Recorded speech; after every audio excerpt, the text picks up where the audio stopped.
All right, welcome back, Thoroughbreds, to another episode of Penalty Broncos. We are the number one Broncos podcast that we listen to, coming to you from the Bandwagon Bar and online. We have one half of the Ford pack again. Ringer, mate, how are you going? How's the week been? How's the new addition to the family? Yeah, mate, he's kicking goals. To put it in rugby league terminology, he's put his weight on. We had our final checks yesterday before we start making our way home. So he's put his weight on. He doesn't have a tongue tie or all that crap that we had to go through. So mum's all good. Bub's kicking goals. So yeah, we're out of here Friday. Start heading home. Can't wait. We've been up here a while. It's been a great little holiday, but it's time to bloody get home and get everyone back into a routine because I've got two girls that are just all over the shop at the moment with being in town for a while, moving in and out of a bloody motel, living in and out of bloody suitcases. But yeah, no, other little bit of exciting news today. We got our filly that we bred into Born Baker. So, one of the top trainers at the moment, and we're pretty happy about that, mate. So keep an eye out, Thoroughbreds, for Get Your Own. Her name is There you coming go. around shortly. So there's a tip, probably more than likely in the best bets coming up from Ringer. So might be slow as a Watch wet this week, but space. it's all exciting. How about you, mate? Nah, How you that's been it. traveling? Yeah, good. We've sort of it's been a bit of a week. I put up in the team list that we'd been a bit quiet on the socials lately because we fully embraced the Easter weekend. Yeah. Got up and out and about in the caravan, went up to Rolling Stone with Langers and his family. Had a bit of an Easter hunt up there and a little bit of a story with the young fellow. The park was going to put on a bunny. He was going to come round and throw Easter eggs out and do all that sort of stuff. So he's 4 years old now, and he is absolutely fascinated with all this shit. Santa Claus, Easter, all that. Got the He's old in the sweet AI spot. image out. Yeah. Got the old AI image out and showed that there was a bunny dropping off the eggs and fucking, I don't know how many times he asked to see it and whatnot. And anyway, he's waiting there patiently for the bunny. Bunny comes around in a tinny, hooked up to the back of a golf cart. And he pulls up, he's throwing candy out everywhere. And I had my eyes on him. He was with Langers. And then old mate threw some, he didn't get any. So anyway, he did what he was doing. I look around and he's gone. I'm like, he's with Langers. Whatever, I'll find them. Look over, you can't miss the big unit. So I headed towards where I seen the sun disappear. Anyway, then I got to him and he's like, Parker's gone. Like he's followed the bunny sort of thing. I was like, shit. So headed off after him. Seen Mrs. Langers. She decided to head off after him as well. I was like, Alicia, Mrs. Brito's up there further. I was like, here we go. We're going to expect to see a tantrum toddler coming back. Mum's ripped him away from having a good time or whatever. But no, he came back pretty happy. He got one egg by himself. And apparently Mrs. Brito's seen the whole show. As soon as the boat took off, he was after it. He was gone and keeping up with it too. So yeah, he had a determination, Terminator style look on his face, and he was getting an Easter egg. Whether he's like, "Come here, you little shit." So proud as punch, got his one egg. Yeah, got his one egg, and he came back and he was quite happy. So at least the dad didn't end in tears, which was good. But yeah, no, it was a good chill weekend. Good weather, a little bit of rain on the first day, but the rest it sort of turned it on. So Yeah. hopefully we can get out in the caravan a few more. I'm too first world spoilt to camp in a tent and everything, so I got to be caravanned up. Yeah. Anyway, you guys, what did you have to refinance to get back out home? Well, with the way the fuel prices are at the moment, or what? Oh, mate, it's a bit scary. I've got a couple of jerry cans I've bought from home just to sort of take the edge off a little bit. I don't want to be caught bloody filling them up. I might get someone might firebomb You'll my be car or something. un-Australian, mate. Yeah, exactly. So no, it's not going to be fun. It's definitely not going to be fun. But anyway, you got to do what you got to do. Yeah, I grabbed the old 7-Eleven. You do the fuel lock on the app. Grabbed that the other day, and it was $3.04. And then, and that's what it was in the morning. and then we went for a drive in the afternoon, and it had already pumped up to $3.19. Yeah. And then today I see today, so that was yesterday, and today I seen it was $3.28 or something like that. Yeah. Like 7-Eleven have a cutoff; you can only get a 25-cent discount. I've already exceeded the cutoff. Yeah, So you've gone past what you would have started at. It's been less fucking than 24 ridiculous. hours, so yeah, it's a bit scary. But anyway, that's for another podcast, I would assume. Yeah. There's a fair Let's few get talking into about that at the some moment. yeah, let's get into some rugby league chat. So first off the rank, Pakesy re-signs. Cuck Chair Corey. Oh, how far we have come. Fuck yeah. Couldn't get a game in 2024, and just 2024, yeah. And then he comes out. Madge gives him the shot, gives him the reins at the start, and he grabbed it with both hands. And I am wondering if that's something that Moser has looked at and just seen Mm, how Pakesy's been there since 18, I think. He was yeah. there for the spoon, uh, and just seeing that he just applied his trade, learned his lessons, all that sort of stuff, and now he's been rewarded with a contract. Where do you think that leaves Moser and Walters, mate? Is this us saying you're the person when Hunt retires? Well, it's hard not to sort of see that, but the other way of looking at it too is that Pakesy wouldn't have cost you a lot to keep on your books. You know, like he's not probably going to break the bank. And with the hole that Hunt, Reynolds, and Hakeem are gonna sort of leave, there is a bit of wiggle room there, and I'm guessing, and it's hard because like how do you drop him for anyone else at the minute? Like, Mm, and you know we get the Broncos cop a bit of shit about him not being a creative hooker. But I mean, we've said it 100 times on this podcast. We don't need creative. We need yeah, that service is it. I challenge anyone to find a game where his service hasn't been perfect. It's exactly where the ball players want it. They're on the front foot. And when you've got players like Paddy and Payne that are smashing onto the advantage line, you need that ball to be perfect. And he seems to do that really well and gel with that team. He also plays 80 minutes and makes 40 to 50 tackles a game if he needs to. mm, So, you know, he's setting a pretty high bar. But like you said, what does that leave for Moser and Billy Walters? It's like, you know, Billy the Difference Walters has to come back in somewhere, I think. And you know, there's been Blake Moser's been touted and touted and touted for so long. He's getting his chance now for probably, you know, a month or so.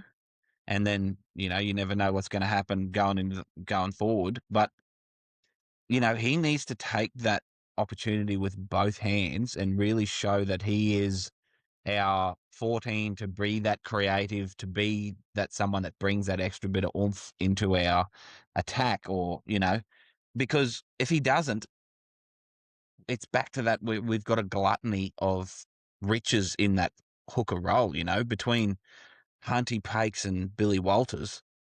You know, if Moser doesn't shoot the lights out, well, you know, what do? You can't hold everyone. yeah, And but yep, and there's going to be a lot of people chasing his signature, I think. So that's going to be so I think it's going to be up to him, mate, this month or so of footy where he's going to have his opportunity. If he takes it with both hands, then it's going to get really complicated what we do with Walters and him.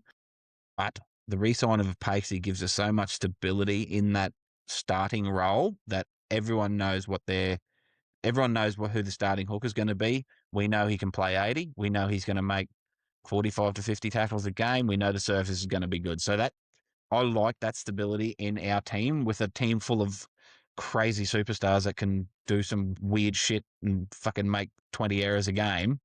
To have that player there that, you know, is so stable, I think is really, you know, a good steadying signing. So what do you reckon, mate? Are you saying the same sort of thing with Moser or? yeah. Like I'll second what you said with Pakesy. I firmly, now that it's all happened, like we used to praise him, why is he Mm, not getting to go? But that was more like a 14 role or whatever.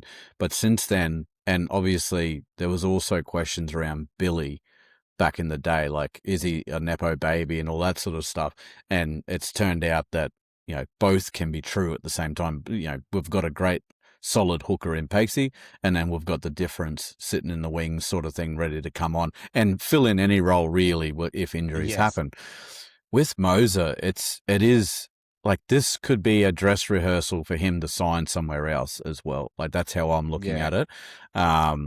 Unfortunately, like, if I was a business and crude, I would probably sign Moser before Walters, mainly because I know Walters is coming to the end, and it all depends on what Walters wants to do. If he's happy to sit in Q Cup, get called up from injuries and all that sort of stuff, and he just wants to be a Bronco, well, then you sign him on hella unders, and he goes back and plays that. But if you have a look at the Q Cup team list lately, Moser hasn't even been starting in Q Cup. Yeah, He's been coming off the bench. And so I'm just I don't know how it's going to play out. One of them could end up at Perth going forward. And I do think that I've seen a couple like, oh, well, no one's really chasing Pakes's signature. I wouldn't be so sure about that. Like, there's a couple of teams out there that could really use a fully solid hooker. But, there are also a couple of teams out there that have young hookers that they've bred themselves coming through. So it just makes sense that we're sort of, we're doing the same thing, keeping the fella that we've had there in the books for a while. And then there's just the issue with Moses. So it's going to be interesting to see how it plays out. I'm not unhappy about Pakesy re-signing. I'm actually pretty stoked about it. I want to see how it's going to, and I'm not going to be disappointed either way. If we can keep both 100%, that's awesome. If one of them leaves, there's nothing you can do about it. So it'll just be interesting to see which one goes. And the thing is, too, what we have to remember is that with Billy Walters, when he played 6 for us, when he was fit last year, when he was needed, he was very, very good. So, very good. If Ezra, we're losing Hunty, and eventually we're going to lose Hunt.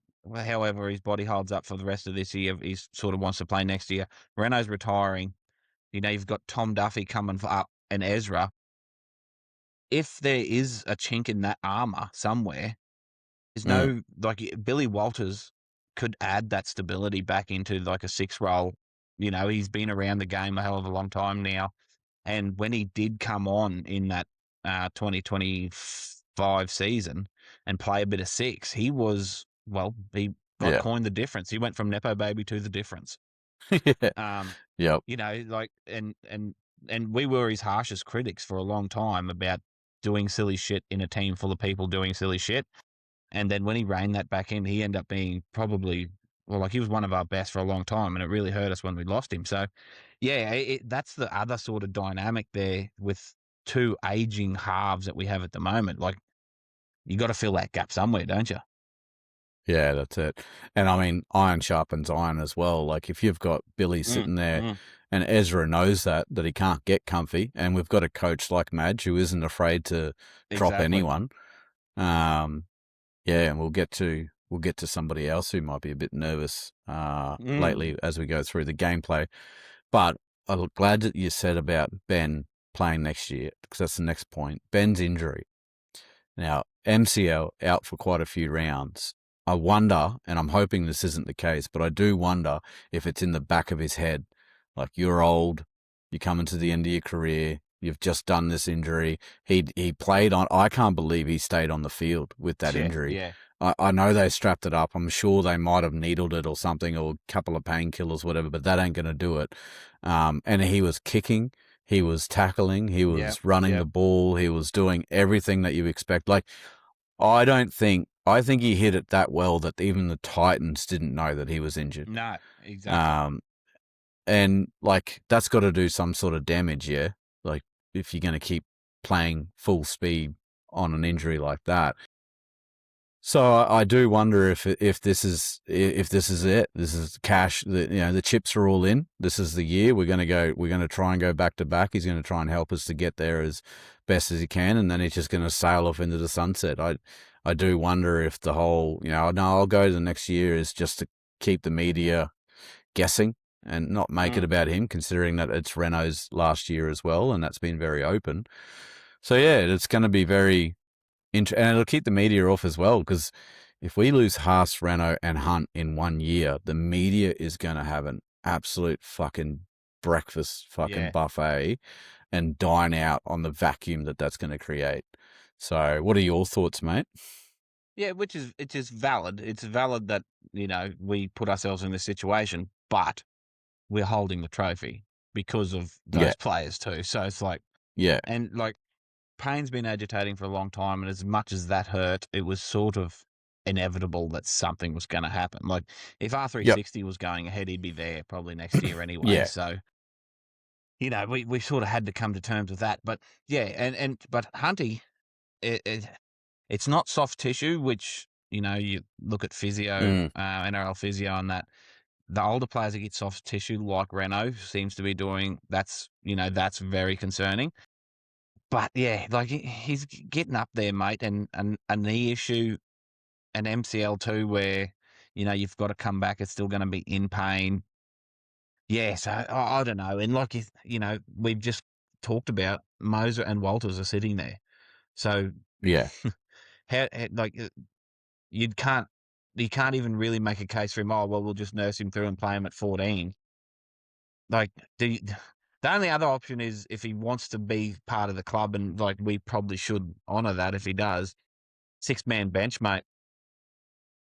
yeah, 18-19, yeah. 18-19, a half goes down, Honey comes up, or you need a little bit extra spark if he's feeling good. That way we can keep him fresh for longer and inject him throughout the season as we need it. But yeah, it's very interesting, like this precipice we're on where there could be, like you said, a big vacuum of players leaving. But you look at players like Xavier Wilson, mate, was absolutely beast mode the other night.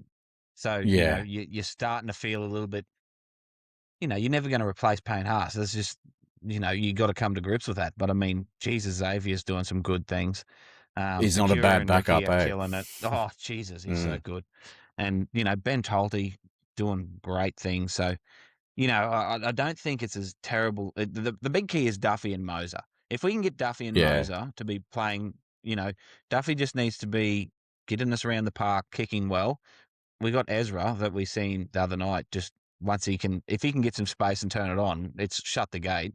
And he's still yeah, carrying a bit of a bloody knee issue. Like, wait until his knee comes good and he gets that extra yard and a half of pace back. Like, he's so yeah. damaging. And then Reese at the back. Look at our outside backs too. Like, Jesse Arthurs comes in, hasn't been able to get a game. Now he's going to be our fullback for fucking 6 weeks. So, Scores a try, first game back, yeah, sets yeah, up a few. exactly. Yeah. Beautiful. So anyway, it's a good place to be in, but yeah, there's definitely going to be a vacuum there somewhere. Yeah, it'll be interesting to see what he does at the end of the season. Which brings us to another point. We obviously have the mural for the silo. We're still working that in the background, thoroughbreds. Hopefully you're fully aware, whoever's listening to this, about that. But if you haven't signed the petition yet, still head over to change.org. The boy from Dingo is the petition to get us to sign and get a mural on the silos out the front of Dingo. Head over to that. Links in all of our bios on the socials and everything. That'll be in the show notes as well. So make sure you get over there and put your name down. I think we're still just under a tick under 900, which is a pretty good effort. But we're kind of not relying on the signatures. We are just working in the background with a few stakeholders to try and Yeah. get it over the line. We've So actually, yeah. Well, Brito's done some great work in the background. We've got a lot of ducks in a row. It's just a couple of dominoes need to fall, and we're sort of right on there. So yeah, that's it. definitely So get behind it, thoroughbreds. hopefully we can get that done by the end of the year for sure. Now, new Suncorp Stadium images. We'll just touch real quick on this. So it came out a couple of weeks ago that the Broncos are very keen to invest in Suncorp. They want to come on as owners, part owners, or whatnot. And then Dave Donahue, and some images leaked I don't know about leaking, probably just put it out there, of what the artist's impression would be of the new Suncorp Stadium. My lord, that thing is a space age looking contraption, and that would be an absolute. It looks like it's going back to the Cauldron days, Yeah, if yeah. I'm going to be honest. So I like it. It's just an absolute hog flop out from the Broncos that they're in a position to do what they want to do with the stadium. They're going to increase the capacity. They're going to bring it into the 2026, get ready for the Olympics and whatnot. So, what are your thoughts, mate? You seen the image, didn't you?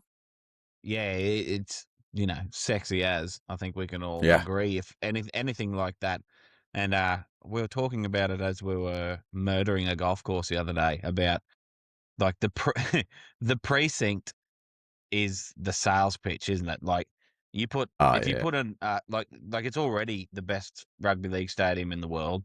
If you can build on that, and then you already have that Caxton Street vibe with it, like you're Mm, talking probably the best stadium in the world for live sport. So, mm. for the stay, for the eat, for the drink, for the, for the experience, it's going to be right up there. So, yeah, some of those images, mate, whew, chef's kiss. And old Money Munster has already put Oh, his fingerprints yeah, all yeah, over yeah. it, putting the pub on Caxton there. So good on you, Money. I wonder if that's what you'll be known for in retirement. So, one last topic before we move on to the game. A third Brisbane team, Ipswich Hmm. Jets, have put a $60 million bid together, saying that they've got some third party United States investor looking to come on board and help them out as well. That was sort of getting around. And then Benny Eichen comes out and says, don't rule out a Central Queensland team as well. So you'd have to assume that it'd be Rockhampton. Hmm. Um, Surely it'd be Rocky. It wouldn't be like Bundaberg or something like that. But um, what are your thoughts on that, mate? I'm a massive fan of the Ipswich Jets coming in.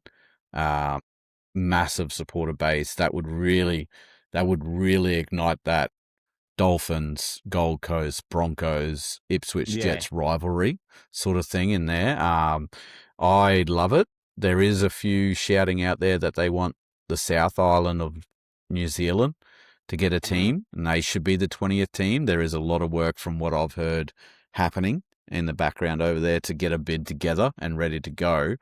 What are your thoughts on the expansion of rugby league?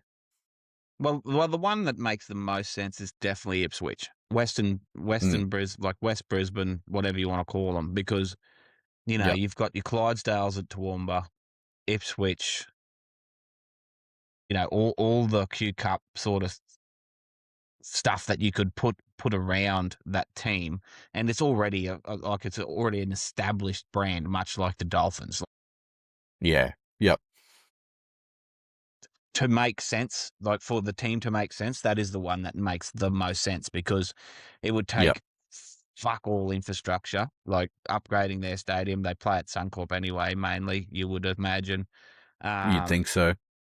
and they could, if you put in, I'm sure they already thought about it, but I mean, the pathways to the west of Brisbane, like from Roma, Dolby, like all those junior clubs out there, if they had something that wasn't the Broncos, you probably, depending on how they market it, like the Central Queensland one, I think is definitely something that could happen in the future, but I can't see Rocky being the place to have it, You unfortunately. reckon? Like, it, Rocky's good, but it's not an attractive place, if you know what I mean, to put anything. Like we've been there, like don't like it's good for us. I've come from fucking Bullion, mate. So Yeah, yeah. you know you when you go to the big city lights, it sort of opens your eyes up. But I mean, are you going to get players to go to the beef capital of Australia? You know what I mean? Like I don't know what more it can Yeah. offer. Like Yapoon, sexy as fuck, but I don't think it has the It's not arterial big enough. infrastructure to have Yeah. anything there like a stadium or anything. Gladstone, Bundaberg, has the highways, but it's sort of industrial too. So yeah, Yep. like that, it makes sense in the future, but someone would have to do a lot of work around. where we're positioning a home base for that sort of whole, because there's some fucking unreal places to live in amongst it. I'm just saying, Yeah. to try and centralize everything. Is it Rocky? Is it fucking Mackay? You know what I mean? Like there's all those Mm. options there. Whereas Ipswich, just straight away, you would have Yeah. 25,000 fans every week. You would have junior They'd base be. big. You think Dolphins have a fan base? Ipswich Yeah, Jets. Good Lord. exactly. Get the Westies in there. Might be some riots out the front, but who cares? Passion's passion. But I mean, like, that's a ready-made, ready to go Yeah. franchise. Like, honestly, it's stupid if they don't. Yeah. South Island, New Zealand, yeah, that may happen, but I think we need a Warriors premiership. Honestly, I think we need a Warriors premiership for that to happen, because Yeah. That's you fair. can't subject a New Zealand team to lose a lot of its probably depth already when they haven't got any silverware. So that's where Yeah. if it was me, that's where I would sit on that. I'd say get the Warriors to a point where they are top four a couple of years, get a premiership, so everything's up. And I know the fans are there, but I mean, get that whole big dick energy vibe around New Zealand rugby league, and then drop the hammer, and I think you will succeed. But you don't want to Yeah. break something before it sort of can get off the ground. Yeah. I feel like the pathways needs to be solid, and Mm, you're not mm, losing young kids to Australia. yeah, It's easy for the Broncos to go over there. Like they did it to one of our debutants that happened, Antonio. He was yeah, in New exactly. Zealand. He was a New Zealand Yep. kid, and they're like, "Oi, come over here." Yep, see ya.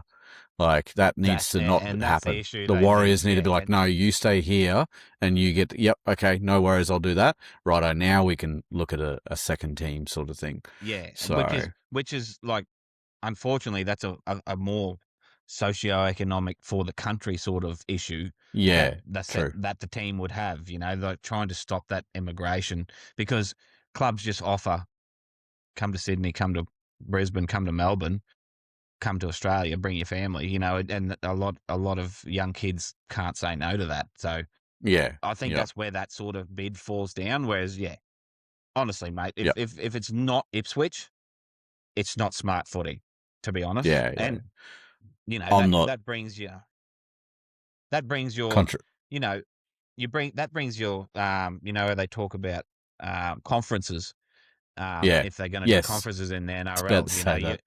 Yeah, right. You bring your northern New South Wales teams up. Um, Maybe Perth. I don't know how you would work it, but I mean, you could nearly do your conferences then with your 20 teams.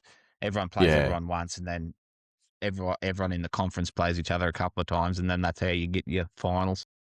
yep. Nah, big believer. I'm not a big believer in PNG. I really don't know. No. I want it. Don't get me wrong. I want it to work, but I don't think Mm. it's going to work. Unfortunately, I think it's a bit of political hoo ha to please a Yeah, few people, exactly. and then we'll wash it over and we'll move on. But all right, no worries. Well, that's enough waffle for us. A bit of that. We'll get into the game. Titans v Broncos down at Seabus Super Stadium. Saturday, 6:35 kickoff. No more daylight savings, so we got to get used to 8 o'clock Yeah, Friday yeah, games yeah. now. Fuck me, I hate that. I know. 27,794 capacity stadium, 26,223 people, Mm. 94% capacity. Well done, everyone, getting out and Yeah, about, filling the that's stadium up. incredible. It was good to see. And they were pretty vocal too, which was good.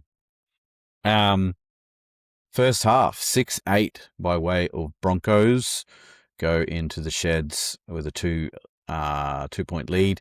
Second half, 6 points to the Titans, 18 points to the Broncos for a 12-26 win. Again, we end up on the wrong side of the stats, but we get away with the 2 points. 53% possession to the Titans, 47% to us. They completed at 78. We completed at 76. They completed 40 sets out of 51. We only completed 32 out of 42. So they had nearly 10 more. Well, we had 8, I guess you could say, completed sets that we shouldn't have got. Well, less, sorry, that we shouldn't have. Yeah. Anyway, it's crazy how it's all worked out. Average set meters 37.45, 42.53 to us. Tackle efficiency, not much in it here, 89.89%, 85.97% for the Broncos. Titans made 320, Broncos made 337. Titans missed 28, we missed 37. Ineffective was 8 to 18. Errors, though, I do wonder if we ever will see a single-digit error. But we won that one, 14 to 13. Only just, but we won it. A win is a win. But the penalties as well is where good Lord. So 5 penalties to 9, 2 ruck infringements to 7, 1 inside 10 to 3. I do believe the Titans got 2 on report. Ho, and I don't know. I can't remember who the other one was.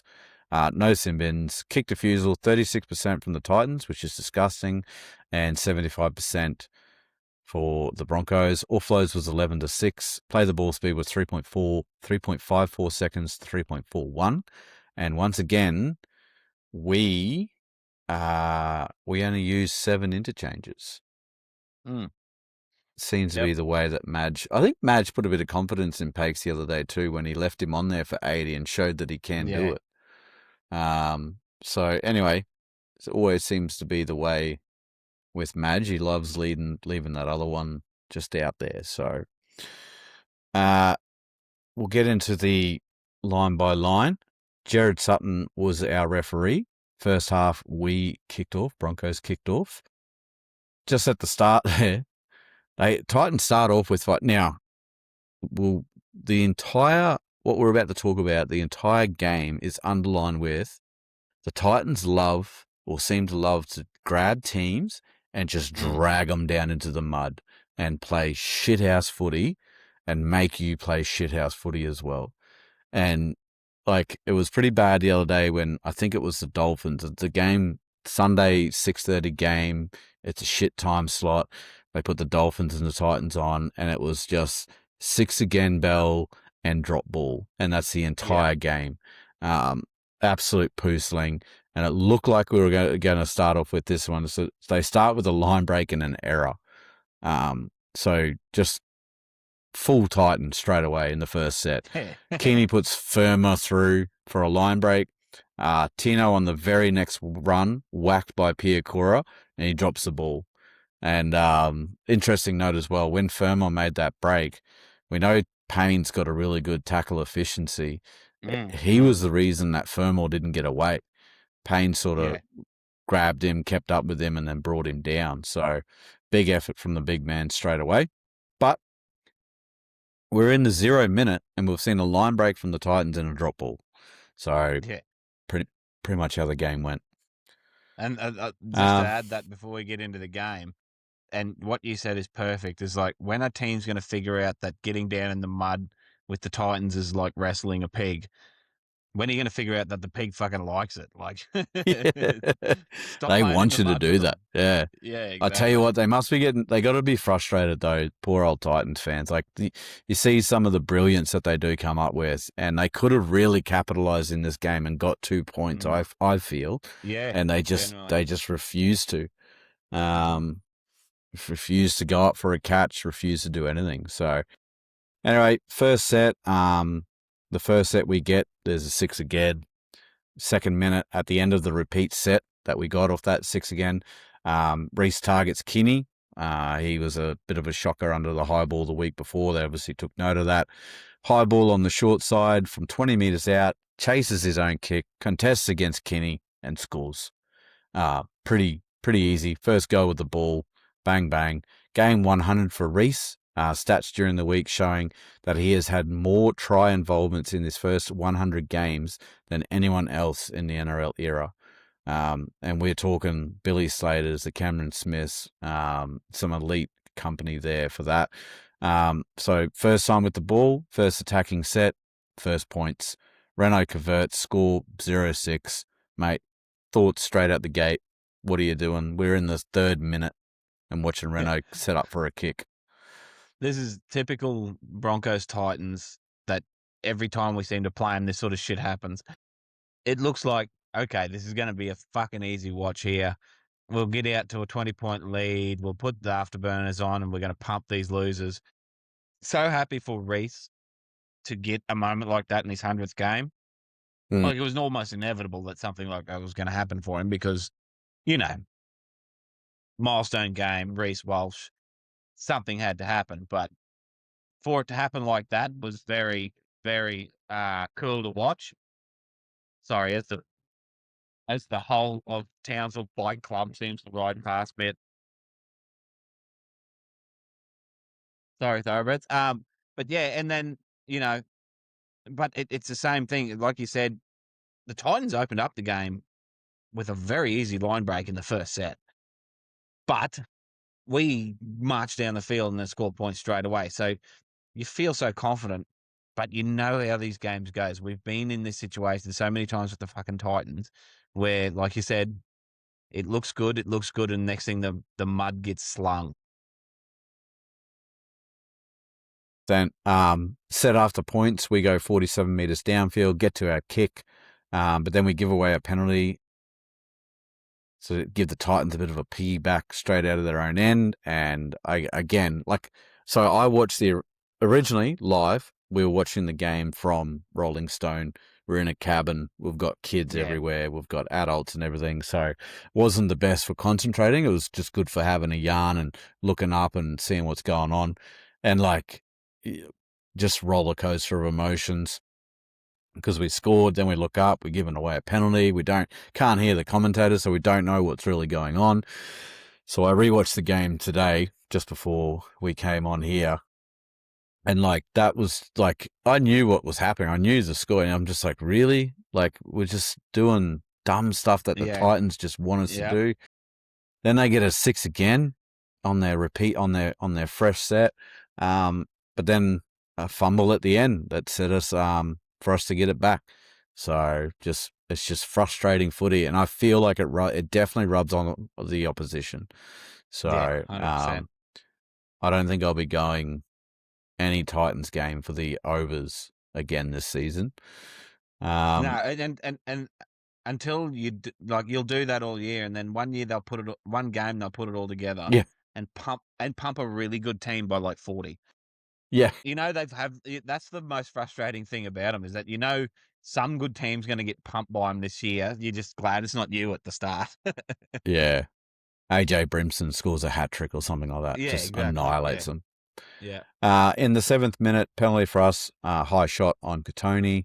In the 8th minute, in that fresh set, on the second tackle, House throws a cutout ball that I believe it was intended for Shibba, but I think Shibba overruns his line and the ball goes out the back.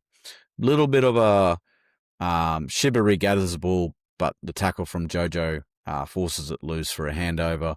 I see Reese come in with a bit of colourful chat, hold the fucking ball, I'm pretty sure was the words that were said. Yeah. All that sort of stuff. Shibba not off to a great start, and he is one that I am worried about. It's only a matter of time, I think, before I know Antonio got his debut in this game. We also have Philip Coates waiting in the wings. I don't know. I feel for Shibba. I feel like he just hasn't started the year off right, because there's a couple of things he's overrun his mark quite a few times in previous games as well. So, in the 9th minute, the Titans in the Titans set after on the third tackle, Kinney offloads straight to Mam. Again, we're looking at typical Titan stuff. Broncos with some attacking flair, sees them attack the try line on Mariner's edge. And I've got written here in my notes, this has the makings of an absolute poo sling and typical Titans footy. You know, they make all these meters and then they make a mistake and we get back into the game. They hold us out. Then they get another crack. It just frustrates me. Titans get a 6 again set in the 11th minute, and that ends with Semi kicking for himself, but the ball goes dead. Broncos get a 7 tackle set. And then we get another 6 again straight into it. So that bell is ringing hard for the start of the game. 13th minute ends with a forward pass from Ezra aiming to hit Shibba. This is another one where Shibba seems its timing is out. Like, as Yeah, much as everyone, the commentators included, and probably me at the time, yelled out to Ezra, like, forward pass, like, what are you doing? You know, he was always going to pass to Shibba. So Shibba needs to sort yeah, of be where he needs to be. Um, exactly. you know, you could put some on back on Ezra and say, if the pass isn't there, then don't throw it, sure.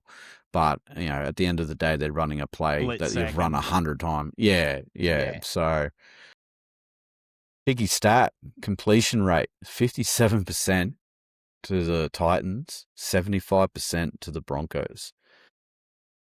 And yet we're only 6-0 up. yeah. So, just interesting footy.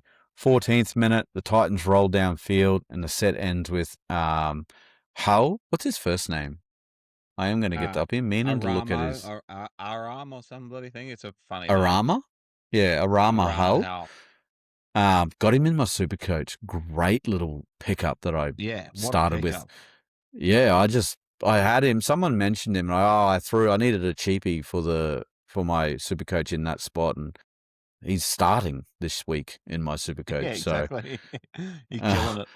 yeah. So anyway, yeah, he ends up over the line, but Ezra holds him up. Yeah. Great little individual set there from Ezra. Huge play, but they deem that he stripped it inside the goal line, so it's a Broncos dropout. The short dropout sees the ball bounce over the sideline untouched. We get it back. Like, it's hard being a Broncos fan. Imagine being a Titans fan. Yeah. Like, fuck. Yeah. Anyway, that set ends with a bomb that hits Mariner in the leg. A little bit of a silly play from Mariner. He wasn't looking at the ball, just comes down, hits him in the leg. He just gathers it. Ricky takes him around the head. They get a penalty. We get them out of fucking trouble again, sort of thing. Another cheeky stat. We're already at 6 set restarts, and we are Yeah. 15 minutes into the game. And then the And Titans get 2 in that set. and honestly, this has got to come back onto the referees. Like, you have to feel that I think there's a total of 27 penalties and ruck infringements Mm. in this game. Like, that's too much. It's like, get a feel for the game, and like, you don't have to blow the whistle every 5 minutes. Let them sort it out, because it's just fucking ridiculous. It's no good to Yeah, or, watch.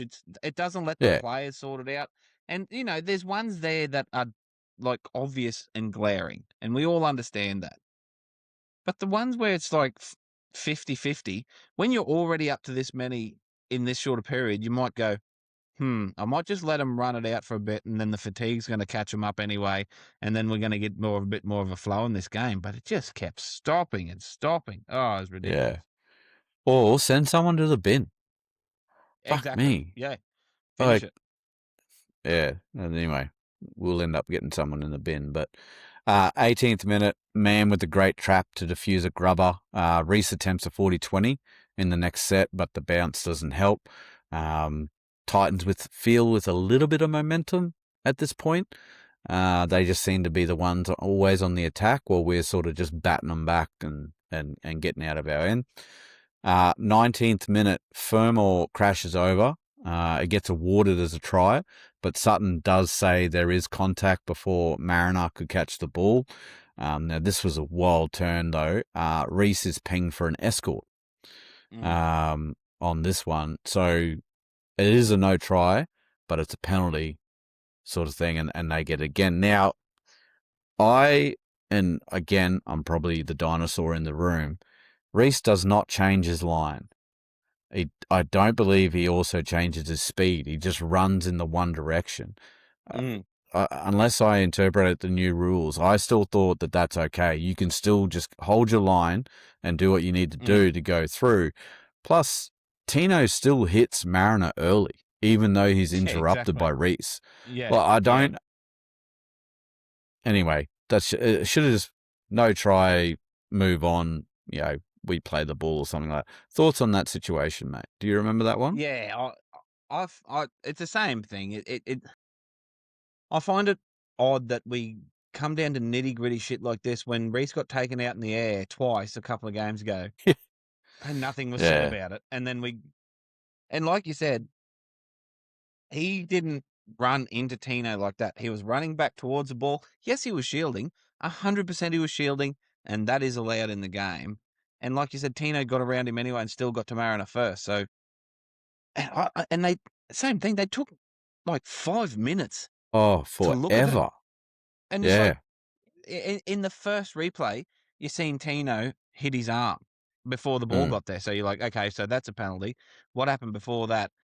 And they kept looking at it, and like they were looking for reasons to come up with the decision they come up with instead of going, well, Tino got there before he got to the ball, so he couldn't have been impeded that much. Lucky Reece stopped him, or he might have taken his fucking head off. Like, God only knows. You know what I mean? Like, Yeah, yeah, just yeah. look at it once and go, this is the obvious answer. So, Yeah, and what also gave me the shits was Sutton said, so I think he had to award the try for them to have a look at it. But why send it up as a try if you think that there was contact? Go no try. yeah. I believe there was Exactly. contact. No try, but can you have a look at it, please? I thought that was the Yeah. whole intention of the bunker was, Yeah. okay, I think I've got a try here. I don't think so because of this. Can you check it, please? Anyway, Exactly. move on from that. A little bit of a opera diva there. 21st minute, Titans get a full set on the Broncos line, get to a kick, which is a well-placed grubber. Mariner scoops it up in goal and runs it out and just makes it out of the field of play. Very good effort. Huge effort from Mariner there. And I thought we need a big kick at the end of this set because, if I'm the Titans, I'm getting back, I'm getting my D set, and I'm absolutely pulverizing the Broncos here. So I watched the set with intent after that, and I want to go through this with everyone and just praise the effort from all the lads from the entire team. So we are starting 10 centimeters out from our try line, basically, on this set. It starts with Mariner's effort. Then Staggs takes an absolute shithouse run, gets clobbered. He only makes about 5 meters. Mariner has got back up from playing the ball, and he's taken the next shit carry, and he gets about 10 meters. Arthur then gets a run. He gets 10 meters as well. A little bit of a quick play the ball, but also he's running onto the ball, and Pakes obviously gives it to where he wants it. Then Payne winds up, and he gets about 15 meters. Reece then kicks it on the Broncos' 40-meter line. Kinney catches it 3 meters in front of the Titans' 20-meter line, and Piakura tackles him immediately, and he goes back a little bit. So from the Broncos' try line to the kick chase, effectively, we make 80 meters, and the Titans have to work it out of their own end. And even though they nearly got a forced dropout to keep the pressure, like that is huge in the context of pressure. And Thoughts on that, mate? this is the Yeah. this is the bullshit when you hear about all the Madge crap, right? Is you cannot tell me that team isn't fucking rock hard fit and having an absolute belting crack at everything they're doing, even though things aren't seeming to be clicking and it's not as, it's not as fluid as we would like it to be. Like, it's not Panthers like. But I mean, you cannot disregard the effort, and that's what we've been begging for since the spoon and since the grand final loss. Is like, we're fine with you losing games. We just want you to put your heart and soul into it, and it's obvious that that's happening. And like, that kick chase on this play was elite, and like you said, the effort for Mariner catches it pretty much on the eastern touchline, runs past the posts on the far side to get out by centimeters. Like, huge play. And then for us, like you said, for us to end up, everyone else you watch in that situation, the opposition gets the ball on about the halfway line and then they work it back. Like, we've got them buried in their half after that. So like you said, incredible effort, and that's the shit we love to see. Like, it as much as we love all the flash stuff, it's that sort of stuff that's going to win us more comps. Yeah, exactly. And like you said, with Panthers footy, we want to play Broncos footy. And to me, that's Exactly. Broncos footy. Like, I know the Panthers can do shit like that, but that just the way everyone rolled up, you had Payne Haas involved, you had, Jesse Arthur's, Pia Cora getting down there with a good kick chase. Mm. So it was good.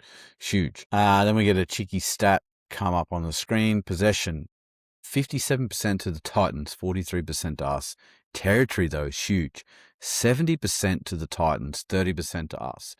That's a wild stat for me, Massive. considering Yeah. where we're going and what we're doing. And that's the effort that we just talked about with that set before. Like, we're not getting very good territory, but we are getting away and out of our end and relieving that pressure on ourselves. So, 100%. well done to the lads from there. 23rd minute, wild set for the next one as well. Reese takes it on the Broncos 10-metre line. Arthurs has a good run, followed by Piakura. Carrigan short ball to Willison, who's fresh on the field. Reynolds runs and offloads to Carrigan, tips it onto Mam. Reynolds then gets it back and kicks it, which is contested by Staggs, who rips the ball from Keeney and plants it down. Sutton sends it up as a try. Bunker rules the strip, goes forward. No try. We go 90 metres effectively and nearly Mm. score. Fatigue may be setting in for the Titans. Like, we certainly don't seem to drop a gear. And then Keeney having an absolute horrid night under the high ball. What are your thoughts on the no try, mate? Did you agree with it or what? Yeah, essentially, it was like Yeah. same thing. Bees dick in it. You watch it at fast speed, it's a try. You watch the tiny little bobble into Kenny, and then you have to give it no try, I suppose. But the effort and we've obviously, and teams are going to do this to the poor kid from now on, but we've figured out what the recipe is. If we can isolate the fullback and get a high ball to him, we've got to contest. And, Yeah. we've already come up with the chocolates with Reese. Katoni was a bees away. And honestly, if we get this try, I think we do some damage to the scoreboard because Yeah. we were in a mood. It looked like they went, Yeah. we're sick of playing the fucking ball down at our end. Like, this is the Titans, we're the Broncos. Let's, jump it up a couple of gears. And yeah, those short passes, like Paddy Carrigan, like Jesus, he's getting elite at that to He's, the line and hitting a forward like hard and into a hole. yeah. Like we've seen it with Payne a couple of weeks ago. We've seen it in the World Club Challenge. Like, it's part of his game that everyone has to be worried about, and then it just creates so much space off the back of it because even if they get whoever, Willison, they got Willison, but it's a quick play the ball. Next thing you've got edges that are shot shit. So yeah, that's pretty sexy from Paddy. Yeah, Paddy's ball playing has come a long way, even Oof. this year. Like, it was Yeah, good last year. It's gone to another level this year. It will be interesting come definitely. Origin where he gets selected because I think it's nearly unavoidable that you have to play him at lock. Yeah, exactly. But we'll see. We'll see how that goes. Um, 24th minute, I've just got a little note here. Interchange number 2 for us. Ben Hunt comes on for Adam Reynolds. Now, this is where Renault tweaks his groin. Um, we've only got 13 minutes from now until when Hunt actually does his MCL and soldiers on. Yeah, So yeah, knowing, I watched the game knowing what the injuries we had and where. yeah, So it was yeah. very interesting to watch this unfold on the replay. So 26 minutes, sustained pressure from the Broncos sees them nearly crash over a few times. Ends with Reese Mm. taking a shot at penalty goal and converting. So the score is now 0-8. After the goal, Broncos get some 6 again relief, end up on the Titans line, but can't score again. In the 30th minute, Titans get a line break through Kinney, offloads to Moran, who unfortunately for him is run down by Staggs. In the most Titans thing ever, they knock it on in the play the ball. Like, fuck me. And the Yeah, last person you want coming across field is Katoni Staggs, because that yeah, boy is going to exactly. hit you with a full body in an effort to get you to the ground. Like, people like Ezra will try to ankle tap you. Other people will try and just rest you. You know Staggs is coming in to hurt you, Hurt sort of you, thing, yeah. as you go down the ground. Fucking hell. Anyway, in that Arama Ho, he's placed on report. I've got no idea why. Do you understand why he got placed on report? Didn't he take out a player in Is chasing or that the something reason? or Ah, something? I'm pretty sure, he dropped the shoulder into someone getting back, or there's something. He's obviously got nothing because he's named this week. So yeah. Yep. All right. No, well, fair enough. I didn't bother rewinding it. I probably could have yeah, looked at it, but I just seen it come up. But yeah, huge effort from Stags there. Titans footy again, knock on in the playable after a break. Fucking frustrating for them. Sideline report says that Renault was taken off initially for a groin, but they haven't ruled him out to come back on if needed.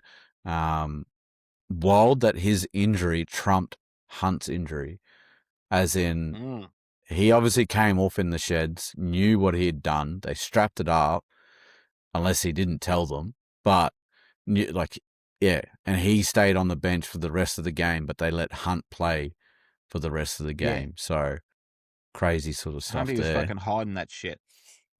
Oh, 31st minute, Walsh goes for an inside pass back to Mam. Mo reads it like a book. Mam drops the ball, trying to keep it alive. Jojo Fafita runs 75 metres for a try under the post. Kind of like the last week against the Dolphins, a simple error from Mam gives the opposition an easy relief with points. Kick is converted, score is 6-8. Thoughts on that try real quick, mate? Like, what did you think at the time? Die with the ball. Just die with the fucking ball. We've say it nearly every week. If the oldest thing that anyone's ever said in rugby league is that do not promote the ball if the person that you're passing it to is in a worse position than you are. And there's no way that ball needed to be passed. So I wasn't Yeah. really good friends with Ezra at this stage. I thought he was a bit lazy on a couple of plays. And then this sort of stuff, I was off him. Yep. And then I'm back on him later. But anyway, we'll get to that. But yeah, no, not good, mate. And this is that typical in the mud bullshit that happens when you're playing the Titans. Is like they get this try and you go, there's a real hot chance we could concede 2 or 3 here because you know Yeah. what they're like. As soon as they get the tails up, shit just Yep. happens. If they can sniff a bit of blood, Yeah, go for it. In the 34th minute, Broncos. Oh, sorry. So the set after those points, the Titans do their thing again. They get 2 tackles in. Sammy drops the ball. Broncos get a set 15 metres out, and then there's some sporadic play. Offloads occur. Reese copped a slap across the chops from Mo. We opt to play the ball, or the Broncos opt to play the ball. 2 tackles, and Hunt delivers a peach of a pass straight to Tolty. He crashes through, but it's called back for a forward pass. Fair enough, it was 100%, but plenty of bodies in motion in that set as well. I noticed. Carrigan was running a couple of lines. Willison was obviously the guy that got the face ball to go to Tolty. yeah, Hunt pulling the strings, which is good to see. Cheeky stat up on the screen: tackled in opposition 20. The Titans have had 9, and we've been tackled 17 times in the opposition 20. So while they're having a bit of the ball, they're not getting down to our end sort yeah, of thing. yeah, So 36th minute, Ben Hunt completes a one-on-one tackle on Morin, and this is where he does his MCL, I believe. Gets up very slowly. I tried to yeah, look when he got back in the line after that, but I couldn't see him. So whether or not he ducked out to get some strapping or whatever happens then, but I watched him from this point on because that's when NRL Physio also thinks that he did it just in that one-on-one tackle, which was a great tackle, by the way. If he didn't make that, Morin is nearly over as well. 38th minute, Campbell puts up a huge bomb. It's allowed to bounce. Walsh and Kinney contest the ball, but Walsh gets there first and takes off down the sideline, beating 4 players. Ref calls it back. Touchy didn't want to call it. You could say, but Cooper Byer does enough effort to make Reese touch the sideline paint. Is this the greatest non-try? And we are going to compare it to Jared Hayne in Origin because yeah, not a popular opinion in the Hayne camp, but you did touch the line, Jared, in yeah, Origin. yeah, yeah, But what a what an absolute, if he pulled that off, that's ridiculous. Like, that's Reese being Reese, right? Mate, that it was almost like a wide receiver. You know, you're Yeah. watching the NFL where they tiptoe along the line, like just athlete. You know, to Yeah. to even to even like he touched the line with his fucking pinky toe, really too. Like like it was that close to being an absolute epic. And you got to believe I was screaming for my Reese 2+ in the CV bet. Reese is my captain in Supercoach. I'm thinking this is like an 80-point run in Supercoach. He's beaten 5 tackles. How many line breaks, and he's going to score a try at the end of it. So, yeah, it's such a disappointment. And I love the footage looking down the line at the touchy. He screams out, but he doesn't put his flag up for like 20 steps of Yeah. Reese, and he's like, nah, fuck it. I'm good, I'm happy. Yeah, poor but like he and then he puts it up and then he puts it back down again just to see Yeah, what he's like goes on. Sort real of. sheepish, like, Yeah, like, did I these have to bastards do gonna that? throw rocks at me. Lucky it wasn't at Suncorp. That flag was no way going up if it was at Suncorp. But anyway, it was great electrifying stuff from Reese there. 39th minute, Titans attack our line. Moran runs at Walsh, who gets his body in a bit of an awkward spot, resulting in Walsh coming off initially for a HIA. Very slow to get off, right? So I think he knew that his cheekbone was gone at that point. I thought that he was trying to slow it down to give himself more time in the HIA. Yeah. But I'm assuming he already knew what was going on and he wasn't coming back and he just like shit trying to Giving him collect underblow. himself. Yeah. Yeah. So, but this brings Antonio Verhoeven, I think, and I hope I am saying that right, into the game for his debut, playing left wing. Arthurs goes to fullback. Now, our great mates over at Rugby League Daily, sorry, they actually interviewed Antonio's mum and dad prior to the game. And they put up a bit of a spiel. So go and check out their page on Facebook. They've got the whole thing up there. They've got a couple of pictures of young Antonio playing over in New Zealand. But this is a bit of an extract from what they wrote, just to give the thoroughbreds who may not know who he is or where he's come from a bit of an update on him. So he's from a small town of Greymouth in New Zealand's west coast. Antonio's journey to the brink of an NRL debut with the Brisbane Broncos is one built on talent, sacrifice, and incredible family support. He first picked up a ball at just 5 years old, playing rugby union for Greymouth Marist, while also turning out for the Cobden Connor. I have butchered that, so apologies. In rugby league, the two sports that went hand in hand through to the age of 13.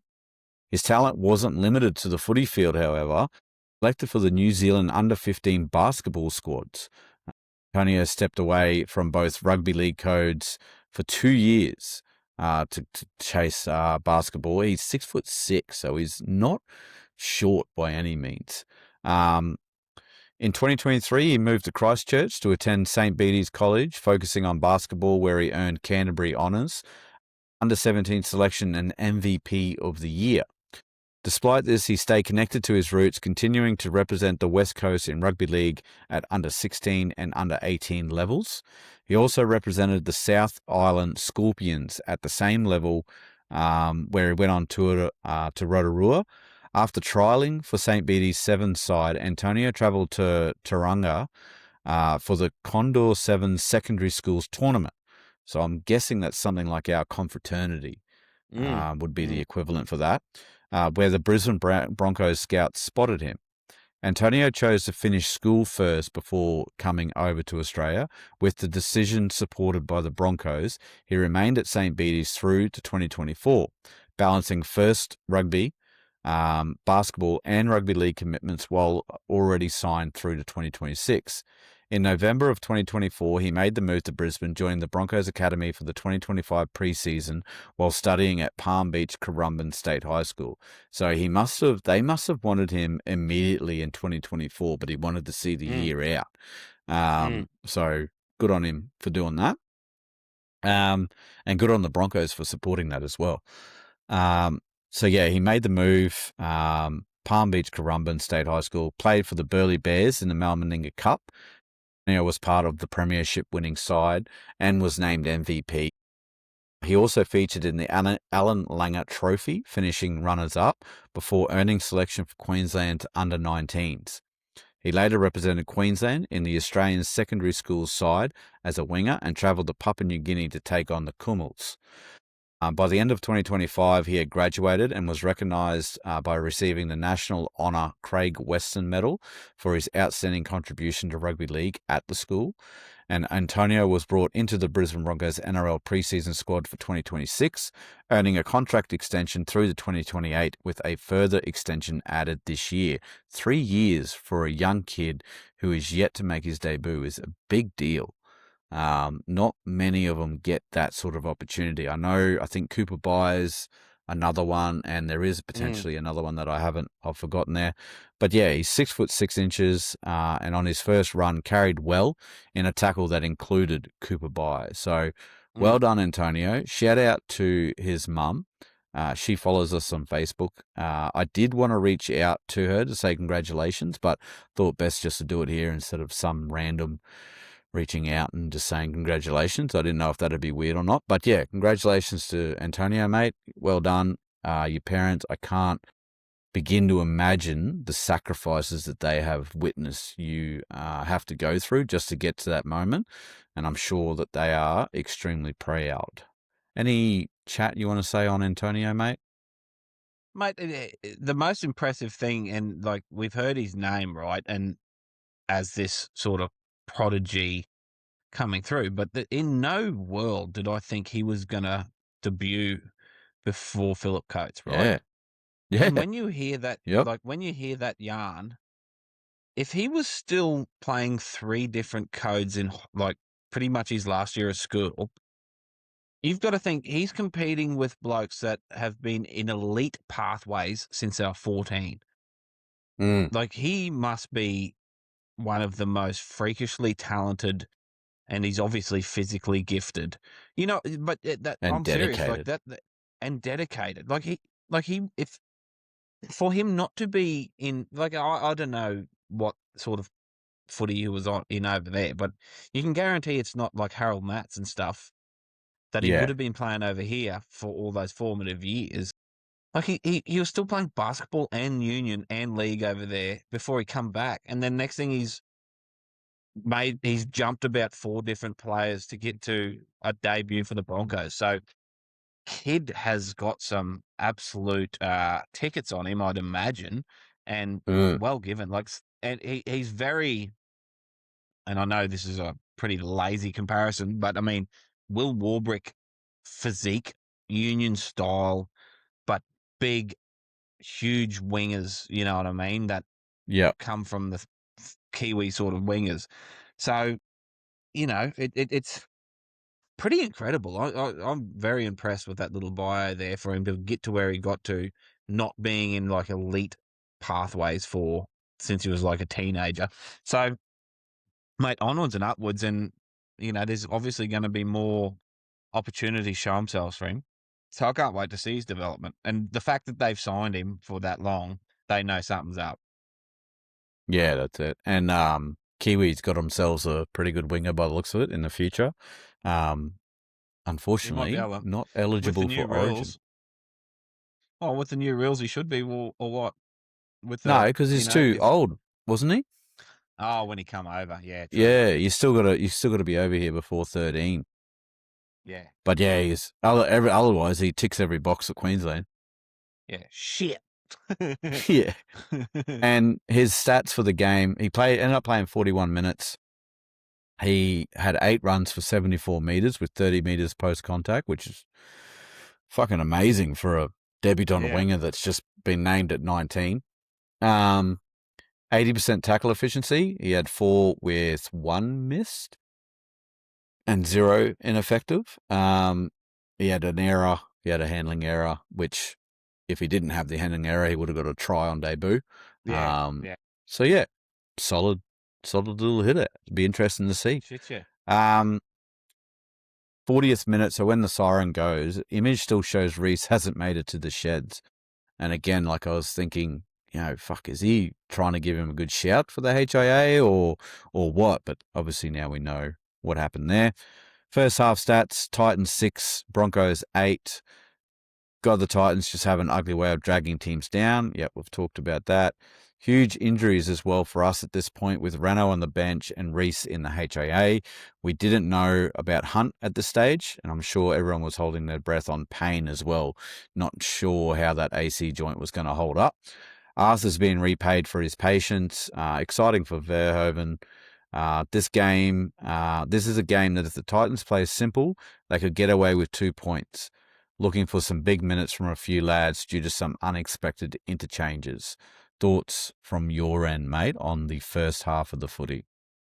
Yeah, obviously devastation, really, for, long term for the club. I'm thinking, at the time of watching the game, you're thinking this is fucked because obviously something wrong with Reese.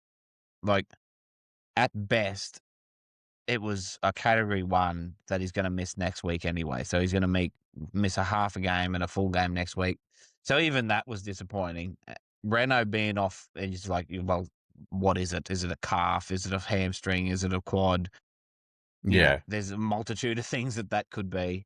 But yeah, in saying all of that, once again, was very impressed with our defense and not so much a defense as our scrambling defense, as our willingness to get to places when lines have been broken, and our effort areas look good. I'm loving Ricky chasing the bombs again. Like that's at 24, when we lost the comp, that's Ricky then, where when that ball went up on that right side, you knew Jordan was going to be sweating on whoever was taking the pill. And that just puts such a good, put yourself in such a good position to start your defensive set if that player is pinned where they catch the ball. So love seeing that. I think we're using Picura a lot better, and I think that's only going to get better. He's really ripping in, and he seems to have controlled himself defensively where he's not being stupid. Like he's still whacking blokes, no doubt, but he's picking his moments a lot better, which is, obviously going to come with maturity. But yeah, a little bit worried, like you said, if the Titans come out. Well, this is a real chance for them to take us down, I thought, because no Reese, no, like a 7, you lose your 7 and your 1, mate. Like any Yeah. team's in trouble. You take Cleary and Edwards out of the Panthers, it's a completely different fucking team. So Yeah. you're obviously panicking about how the second half is going to go. However, you're still pretty happy with what they done in the first half, even though with all the disruptions that happened. Yeah, 100%. Quick stats here for the first half. So Carrigan has had the most runs with 7. Mariner has made 101 metres, Carrigan 102. Post contact was Mariner with 39, Arthurs was 39, Haas with 33. No line breaks at this point. The changes were 4. So obviously we're halfway through and we've used half the thing. Madge would have been a little bit cautious there. We had a completion rate of 78%. Tackle breaks, Walsh had 6. Obviously wouldn't improve from there. Offload, Staggs, Renault, Carrigan had 1 each. Tackles, Pakesy with 25, Ricky with 25, Carrigan 24, all the usual suspects. Missed tackles was Pakes and Piakura with 3 each. Mam had 2 errors, and he still hadn't warmed up to me just yet on this one. I was still a bit unsure. Penalties was pretty disgusting from Maui. 3 penalties, 3 ruck infringements, and 2 inside the 10. So we're looking at 8 penalties just in the first half. And then makes it even funnier that we've seen somebody on TikTok putting up penalty Broncos whinging in Titans gear before the game had even finished. So Yeah. interesting. Got roasted in the chat, in the comments too, I can assure you. And I'd love to see that there was a tile that come up, and I didn't screenshot it, and I wish I did, with the for and against for penalties for the year, like who's got the most, and and we're nearly at the bottom. I think we are at the bottom We at are like at a the bottom. negative 20s.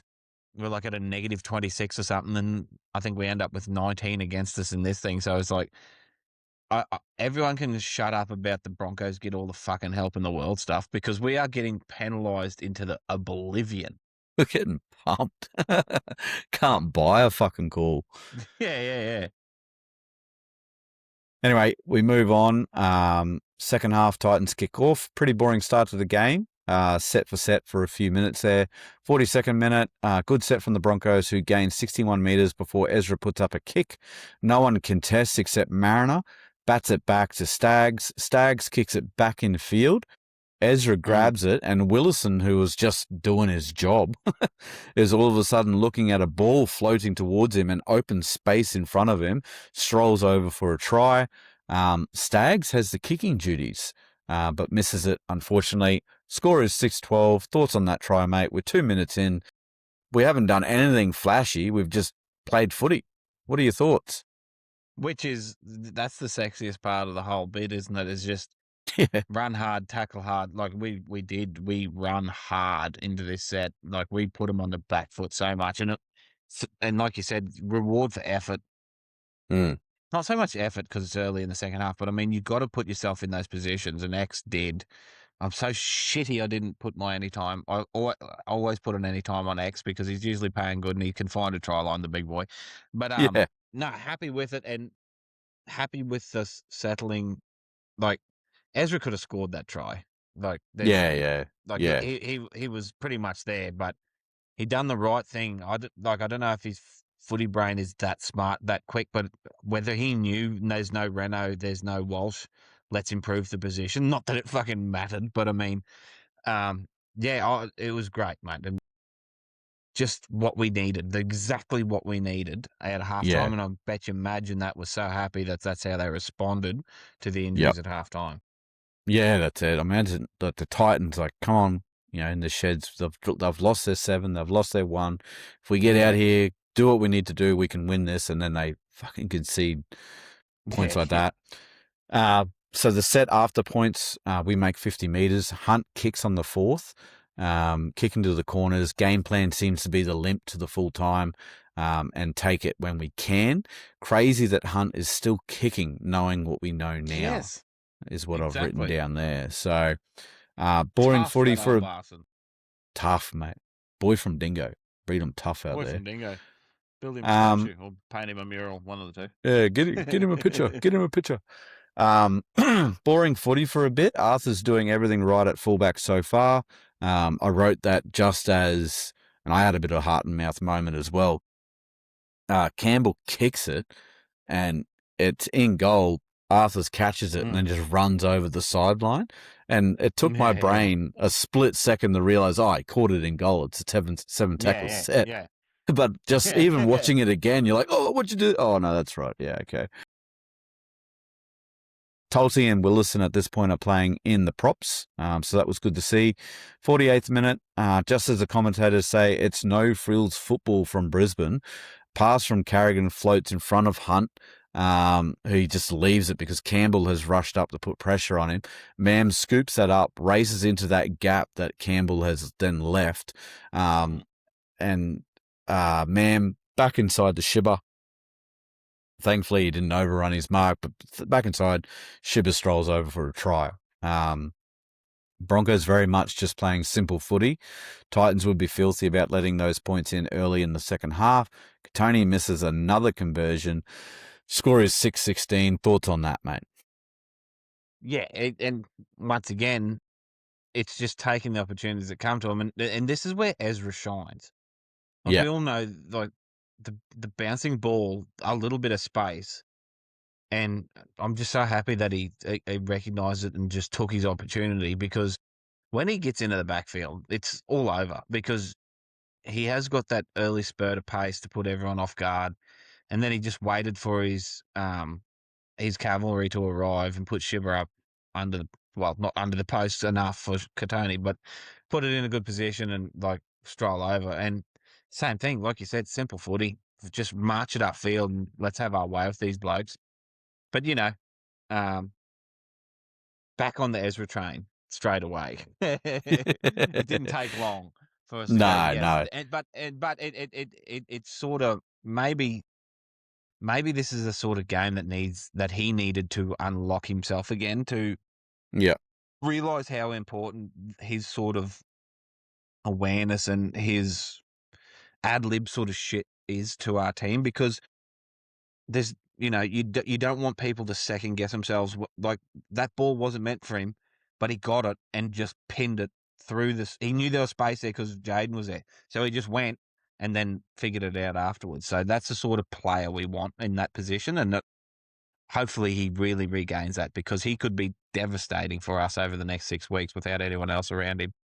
Yeah, 100%. I also like Ezra with that whole bouncing ball. He has a real good knack of hitting it with Yeah. speed and just committing, Yeah. which catches a lot of people off guard, because normally they're sitting there waiting for Shit, where the yeah. ball's going to go. He's already knowing where he's gone, and he just needs to Yeah. grab it and sort of head off. Yeah. Bit of a double-edged sword, because sometimes he can knock it on as well. But Yeah, exactly. anyway, we move on with that. The set after those points, we gained 59 meters. Hunt kicks high. Once again, no Titans playing for the ball at all. Staggs collects it, is allowed to stand, get an offload to Mam. Mam tries to swing wide and bring Mariner in, but a bit of a wayward pass there. And the ball ends up over the sideline. We lose meters, but awful from the Titans, who are lucky that we were our own worst enemy there. Yeah. Yeah. And I've just got written here, like, Titans fans should be blowing up at what they're watching at that stage. Packed stadium, I'd imagine majority of them are Titans. A couple would have made it down the M1 from Brisbane.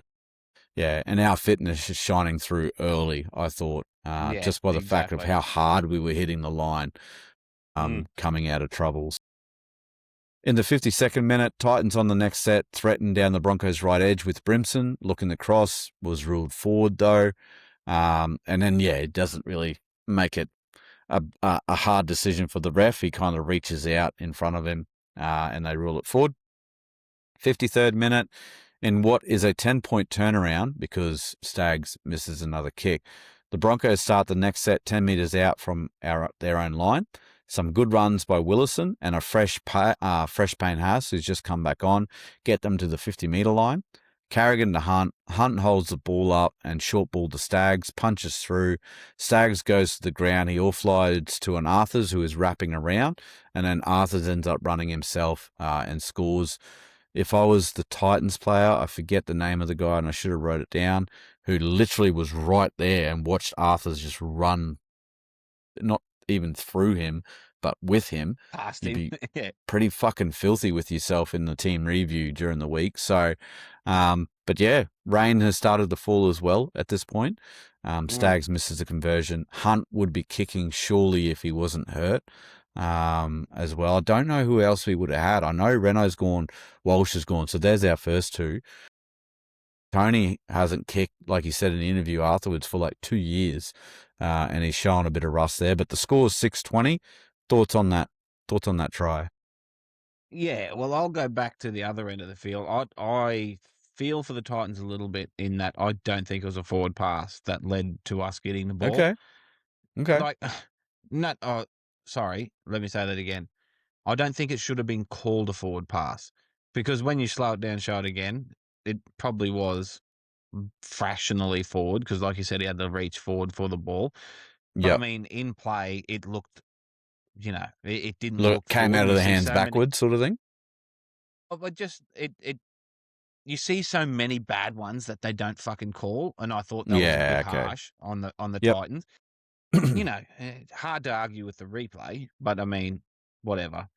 But yeah, it's one thing I love about the Bronx at the minute, and I'm pretty sure it's Madge, is that we have layers to what we seem to want to do, like how we seem to want to play the game. Like if plan A is not working, he just tells them, well, roll your fucking sleeves up and punch hard in the middle. The space is going to open up out wide. You have a strike center in Katoni. Get him one-on-one and just see what happens around him. And that's exactly what happened. So good on Jesse for getting a meat pie, Mm. playing fullback unexpectedly. And, probably unlucky that Verhoeven wasn't there to sort of get his debut try, which would have been cool as fuck. But yeah, no, good on the lads. And we're essentially we should have been nearly 30 in front at the minute with if Katoni could kick them over, but. That's something though that we need to figure out because we don't have Renault. If Renault doesn't play, if Renault does play and doesn't goal kick, like we need a backup plan. So we need someone like I don't know, does Josiah or a winger or someone that we can start training up to kick some goals so we've got some more backup because Katoni just didn't look like he would kick a ball the other night. Well, it's interesting because on the radio this week, Triple M, Renault's on there and they're asked him, like, what's the chance of you playing? Is it 30%, 70%, blah, blah, blah. And it is the kicking. Like, and he did say that will heavily weigh on whether he does play or not. Yeah. Because if he doesn't play, then Duffy comes in, who is a kicker. Yeah, so exactly. I think if Renault's not confident in the goal kicking, I think we see Tom Duffy make his debut. And I would like, someone to put a market on the odds of him playing because I would like to bet that he doesn't play. I have a feeling that he might travel and he may be there, but I think he might swap out and be the 19th man and only come on if he absolutely has to come on. Desperately needed. And there's I will get to it in probably the game preview, but there's another player in there that we are huge fans of that's currently on the extended bench in Josh Rogers that does goal kick. And anyway, but we'll get to that later on. You're not the only one too. There's a couple in the chat there that big on they would rather see Rogers come in than they would see Duffy. So you're not alone there, mate.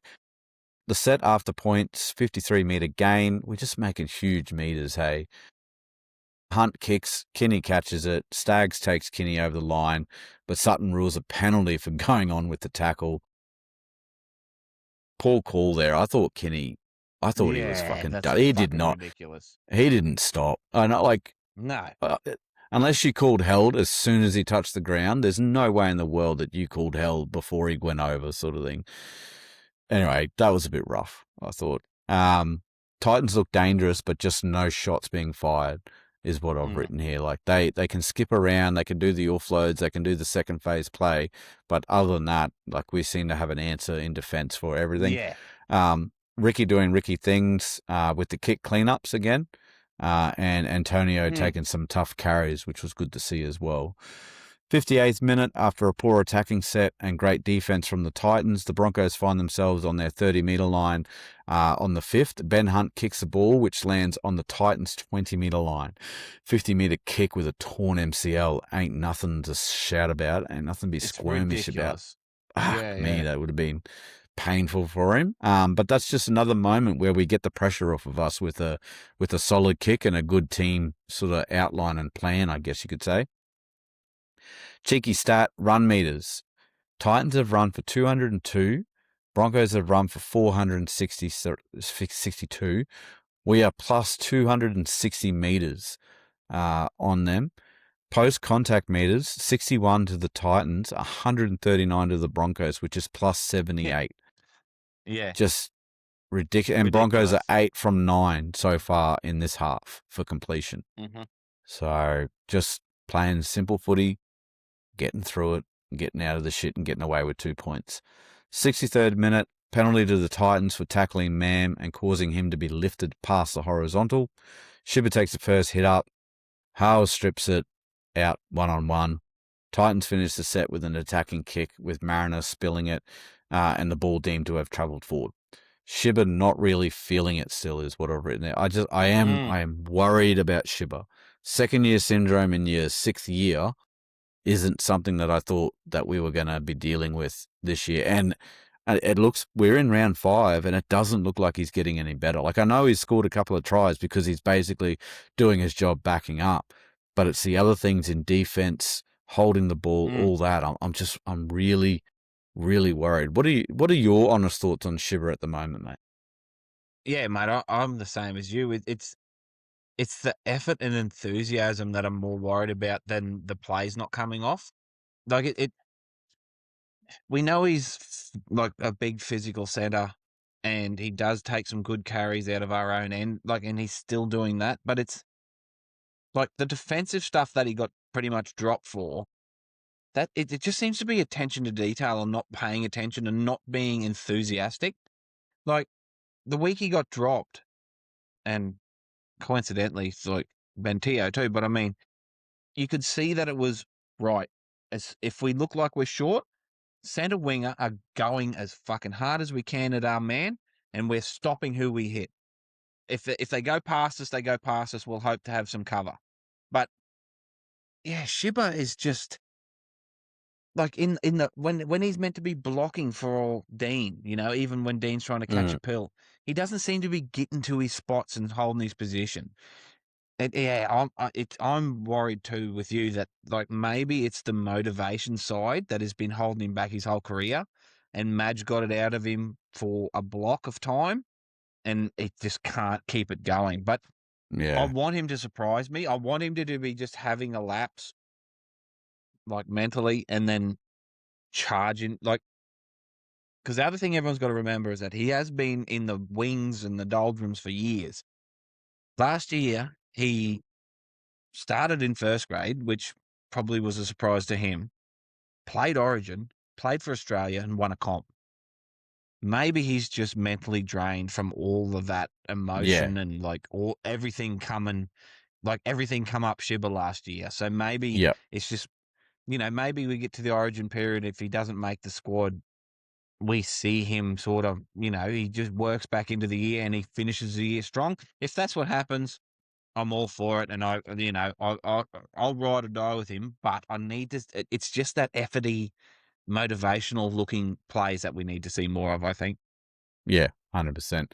Cheeky stat up on the screen. Tackled in opposition 20, starting to level up. 21 to the Titans, 17 to the Broncos. 65th minute, after a side-to-side sort of set from the Titans, Ilias puts a grubber through that is cleaned up by Stags. That's a forced dropout. It's a short one, doesn't go to 10. I was sitting right next to Langers when they did that, and it blew up Deluxe. As then pinged for a strip, which he did contest. He sort of, they went up for the captain's challenge. It's deemed insufficient to overturn the ruling, so we retain the challenge, but it stays a penalty. I think that was a win for little bro. Khalees there. That was a loose carry in my books. And it's interesting at this point, so we're in the 65th minute. Ben Hunt states to the ref that Campbell has got claret on his ear. You can hear it on the mic as he walks past him. And we'll pick that up later. I'll show you why. But he was pissing out of this. I think it was his skull. Yeah. Absolutely pissing out. 67th minute, Titans get a full set starting on the Broncos 10 metre because of the strip. They lose 15 metres. Grubber by Kenny, battered dead by Arthurs, another forced dropout. Plus they get another 6 again after the dropout. So they're starting to get a lot of ball, a lot of momentum. 68th minute, Tino crashes over but loses the ball as he goes. Payne Haas again involved. This time they can't take it away. It's a dead set, wrap the ball up, and just in readjusting himself to score, Tino loses it. So that one gets called off, which is good. Back to the field of play. It was in the field of play, so Broncos scrum. Broncos goal line and scramble defense has been on display for much of this half, and it even got the commentators starting to talk about it. The Broncos go up the field with a 47-metre gain before a kick. Kinney contests, knocks it on with Edra cleaning it up. Fresh set. Pakes has a cheeky sniff at dummy half. He had a sniff from a long way out, like at least 3 or 4 metres, held up there. And then that gives Ezra the chance to get a little bit closer. He sets himself, comes back, gives himself the space. And I forget who it was. It might have been Fermor or it might have been Mo. Just absolutely zero eyes on Ezra. Is not concentrating at all. Ezra skips through, scores. Get the chocolates there. Katonli finally gets a conversion. Score is 6-26. Thoughts on that try, mate? Yeah, good to see Ezra get one for himself after setting up 2 others. But it all comes back to that try come off the back of us defending so well down the other end. Like they had so many opportunities and they didn't throw much at us, but a team with Khalees and Tino charging at you in the middle, you've still got to pull them up and Mm. like both firmer on the edge. Like these are Origin players, so we Yep. need to, we had to do it and we did do it, and we're still men down. So I was happy with the defense more than anything, and then to get a try up the other end just from same thing. There was nothing extravagant. It Yeah. was Just quick footy. play the balls and get it to Ezra, who used his innate ability to get inside and to use his feet and stroll over. So yeah, incredible, mate. I was so happy in a frustrating game where the bell's going all the time. There's injuries that we're comfortable now. Like we're Yeah. we're we're home. You know, Yeah. There's no panic sort of thing. So, no, um, the set after those points, Titans go short. They get the ball back off the kick. Campbell's still bleeding at this point, yeah, and no one has come over to clean it up. So yep, we are nearly 10 minutes from when it got pointed out, yep. and it's still bleeding. So a bit of an issue there. You can see Ben Hunt hobble out of a tackle there. There's one on the edge. He tackles a player, and as the camera goes to chase the ball from the play the ball, you can see he just has a stiff leg that's heavily bandaged, and he's hobbling away, sort of thing. Commentators put it down the cramps, but little did they know, Yeah, because no one would figure he would be out there with the injury that he had for sure. yeah. Um, For like 30 minutes. yeah. Commentators have also stated that we have had 11 tackles beyond halfway, but have scored 18 points. So we've been scoring them long range at this point. 76 minute in what would have been a dream debut for Antonio. They get him the ball off the back of some quick play the ball and a little bit of shape. He fumbles it over the sideline. The rain starts to come down heavier. That would have been pretty cool story, but I mean, Oh shit. that comes with experience as well. I reckon Yeah. give him another 10 games and he catches that one and puts it down. So, Yeah. and we're in a position that it didn't really matter. So it's Yeah. probably It why I'm doesn't not matter. too Yeah. stressed about it. Yeah. Um, Exactly. se- 78th minute, after a half chance from the Broncos with a kick downfield that is almost cleaned up by Mariner, the Titans show some of their brilliance. Tino offloads to Campbell in traffic, makes it a line break, offloads it to Jojo Fafita, who ends up scoring a double for himself. Kick is converted, score is 12-26, and that is the game. Once again, the Broncos finish a game on the opposite side of the stats, but come away with the 2 points. Coming weeks will be a challenge and the depth will be tested. Word out of the sheds is that Reese has suffered a broken cheekbone. Titans continue to be a shit team to play. We would have won for sure, but had to go about it in a hard way. And it seems like we are very mature as well. Bit of wet ball, some troops down. We struck when we could and didn't chance our hand. What's your thoughts, mate, on the entirety there? Yeah. It's one we got away with. It like there would have been nothing worse in this world than to lose Reno, Walsh, Hunt, and fucking lose to the Titans. Like, Yeah. honestly, we would have called this fucking potty off because that's depressing sort of stats right there. But we did what we had to do. And once again, it's off the back of us doing good things without the ball. Yeah. And that's what's um, so pleasing as a Broncos fan compared like the first couple of rounds where we are just letting in points willy-nilly.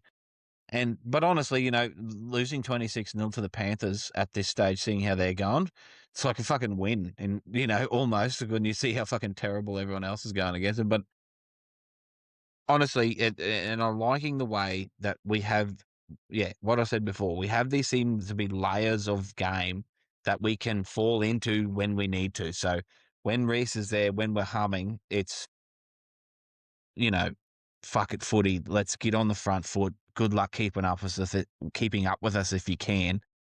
And then you could see in the second half, it was let's punch holes behind the ruck and then create space for Katoni, for Ezra, and then run off the back of it. And that's exactly what happened. And we score more points off that. So Yeah. with completely different spine, and you know, obviously a completely different game plan, we still executed to a good enough standard to beat the Titans, who I know they're not getting it right, but we have to give ourselves a little bit of credit. There's a team with Jaden Campbell, AJ Brimson, Tino Fasua-Malaawi, Philip Sammy, Yeah. Keanu Kinney.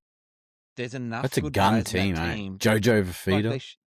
Jojo Khalees Haas is even fucking good when he wants to be. Like, there's enough players there that could have hurt us if we drop the ball a little bit in that second half and just lapse defensively and they get one or two, Yeah. you don't want to be playing them when they get their tails up. Like they get their confidence. So yeah, I was happy more with the way we defended our way out of trouble and then just use simple footy to march upfield and then play off the back of it instead of trying to create things, because it shows a maturity that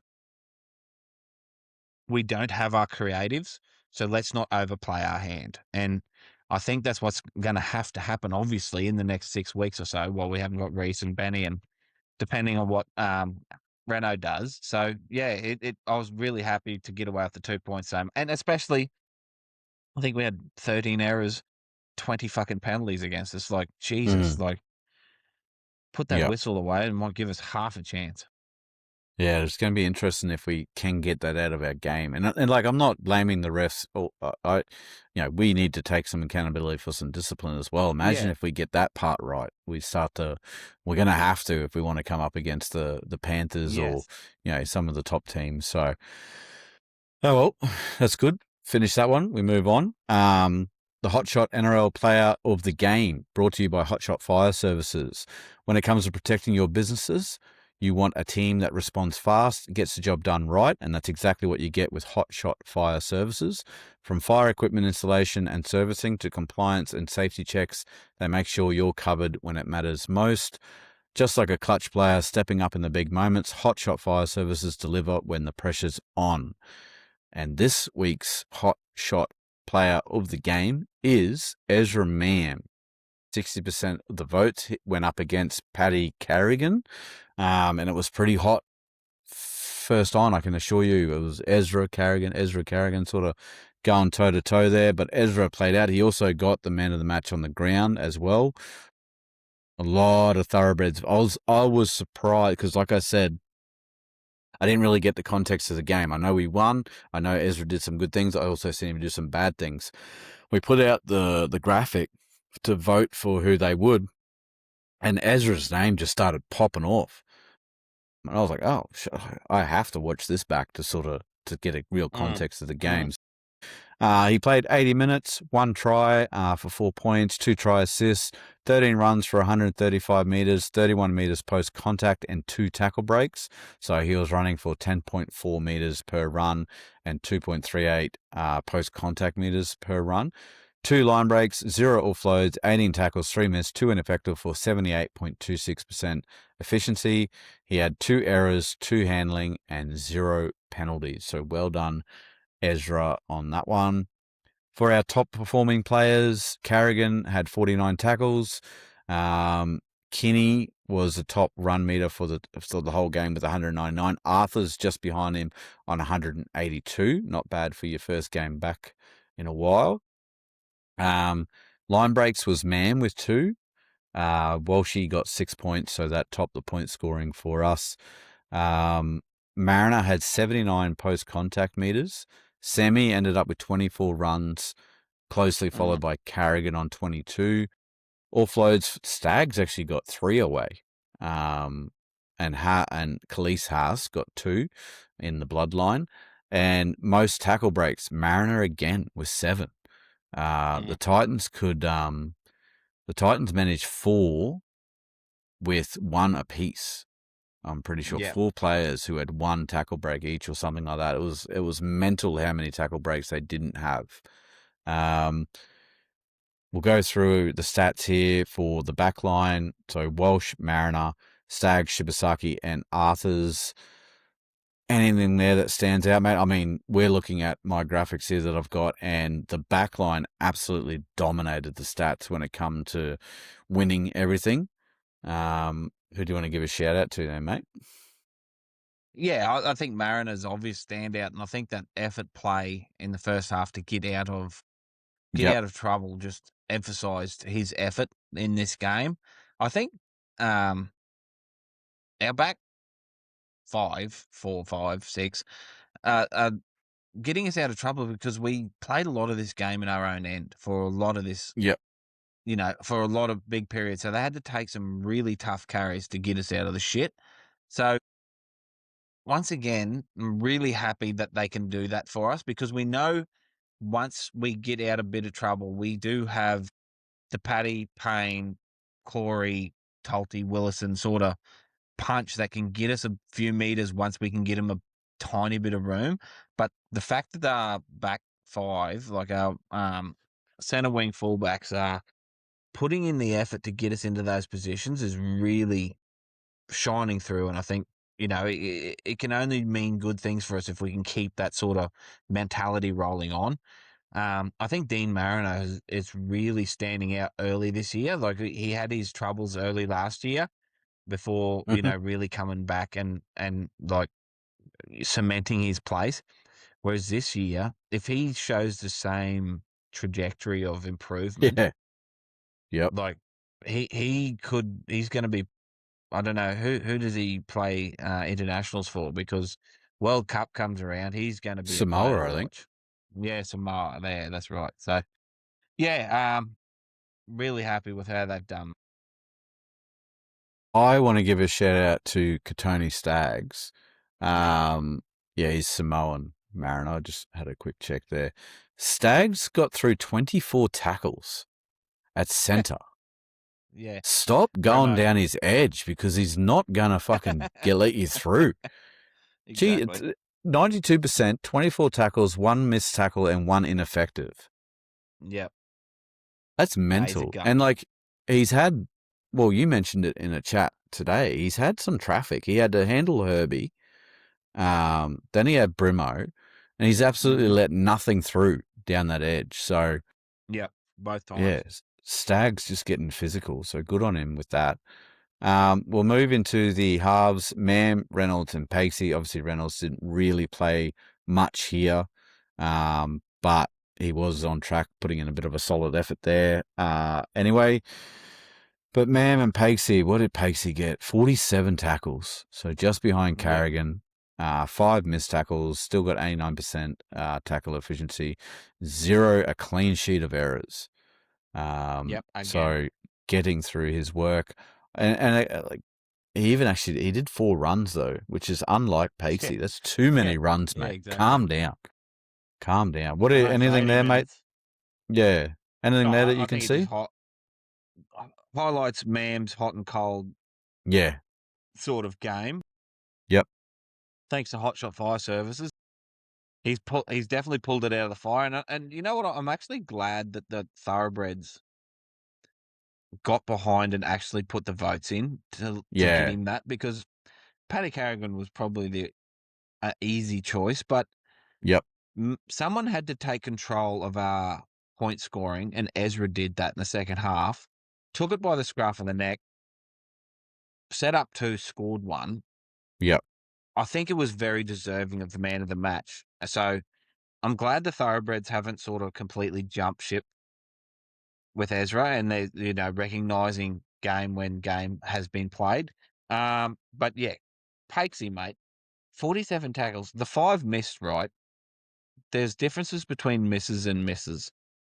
Like, they're not clean misses, you know what I mean? Like, he's Yeah. still stopping someone, or or being part of slowing someone down. So Yep. he's a gun. I fucking love him. So Yep. yeah, he could sign for 100%. another 10 years. I don't care. Yeah, no, it is very obvious that Mam got that out. Mm. And you're right, like he did step up, and it was good to see that they recognised that. So we'll move on to the forwards there. Jensen, Haas, Piacora, Ricky, Carrigan. A lot of white here because the big boys were just trucking nut all Yeah, game. There exactly. was nothing else really. I mean, I know Willison, but he was on the bench, so that's where he gets his little try. But absolutely nothing when it comes to points, tries, line breaks, line break assists, try assists. For our Yep. big fellas, they were literally just taking runs and just trucking it up. So I think it was the game that needed to. Bit of wet, let the outside backs have a go. We needed that simple footy. Let's beat them down the middle of the park first so that we can spread it wide. Done. What are your Yeah. thoughts, mate?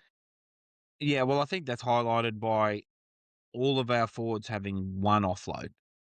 Yeah. So, you know, the message has come down when the creatives have been, when Renault goes down early, and then it's like, let's not make things harder on ourselves than we need to.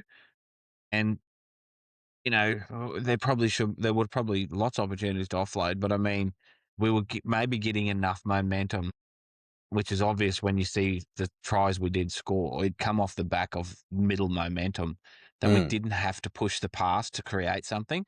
Like Yep. when you're playing good defensive teams, you nearly need that second phase play to come into effect to score those points. So maybe they recognise, let's not turn over ball unnecessarily, tuck it under the wing. We're going to make our meters. And it was pretty well spread across the whole, especially when you add the bench in that we'll get to. The forwards really spread the load. There was no one, you know, Paddy with 179 meters is fucking sick, but I mean, he's playing 80 in the middle. Like, he's going to Yep. do that. But, like, it's well spread between Tulty, Willison, Paddy and Payne and Corey Jensen. Like, it's pretty well spread. I'd still like to see more minutes. It's funny how Corey's played 40 again. Yeah. Yep. I don't know. I'd like to see a few more there. But anyway, he didn't do anything wrong at all. 6 runs, 62 meters, 24 post contact, like 10 meters a run, 2.5 meters post contact. It's almost, the carbon copy of what you want a front rower to do. So, Yeah. yeah, I think it was just a well-contained game by the forward pack. Yeah, true that. Unfortunate for Tafar, we did use Antonio as our fourth interchange, so he didn't get to see any game time, but that's just how the cookie crumbles with that one. With Ricky, again, people out there on the Yeah. socials always taking a fucking shot at him.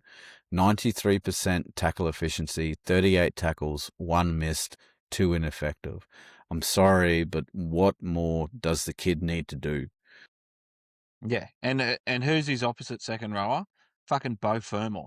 Yeah, Like, yeah. if Queensland if if level. if Yeah, if you want to get people to make a list of their best second rowers, like Bo Fermor would probably be 10 rows above Jordan Recchi if you listen to the comments. So the fact that he had to defend that all night and he's missed one tackle, like, no, yeah. sorry. So he also got through a bit of work there. 13 runs, 129. So he's still doing his 10 meters per run.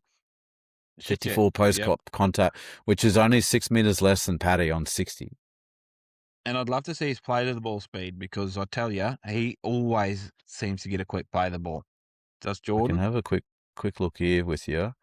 Yeah, Ricky, Because 3.3 seconds. yeah, there you go. So he's under the average by a fair way. Yeah, that's it. The only other people faster is Paddy on 3.13 and Jensen with the 3.28 when it comes to There you the front rowers. But yeah, actually that's pretty big actually. So 13 runs compared to Carrigan's 22. Carrigan got 60 post contact, but Ricky got 54. Yeah, exactly. So trucking a serious amount of nut there. We'll move on to the reserves there. Hunt, Willison, Tolte, and Verhoeven.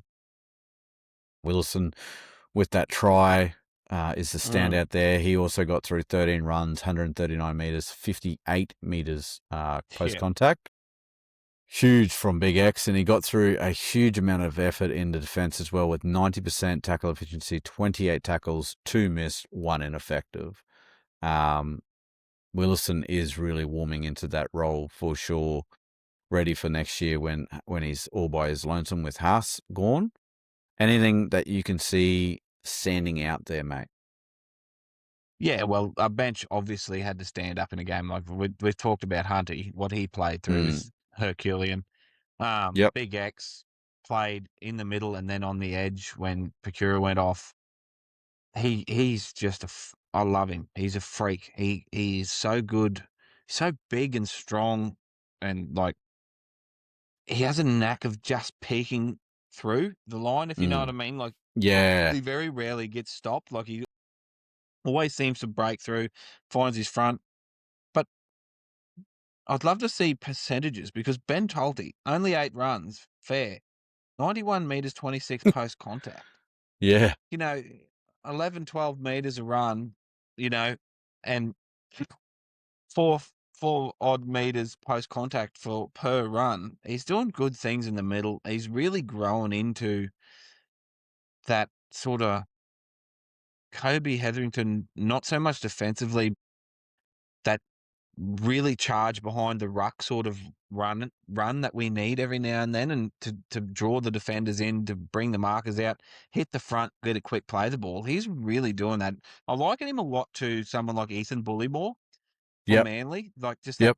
that real energy, someone that looks like a real prick to tackle, and like just never going to break records on stat sheets, never going to be a standout. But if you didn't have him, you'd really notice it. So I think Benny Tolt is really growing into that forward that we really need to come on when Jensen goes off and just give us that bit of extra vibrant punch off the bench, because that's some good meters.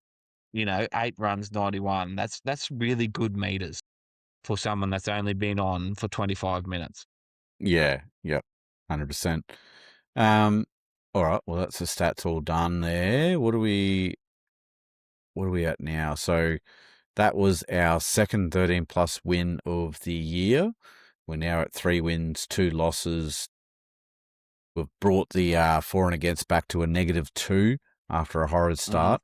That is also, we are now undefeated in our halves since the second half of the Storm game.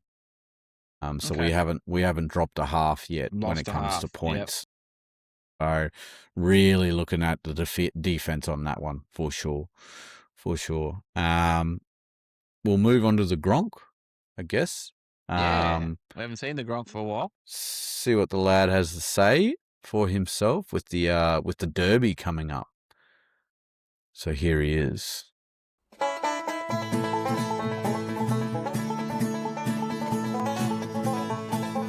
Boys, somebody fucking pinch me. Give me some smelling salts or something, because I must be dreaming. Did we just put 3 reasonable fucking performances together as a club? Now, admittedly, the Dragons were horrendous. But, look, we kept an NRL team to 0, and I'm fucking happy with that, the way we're going. So, Derby time.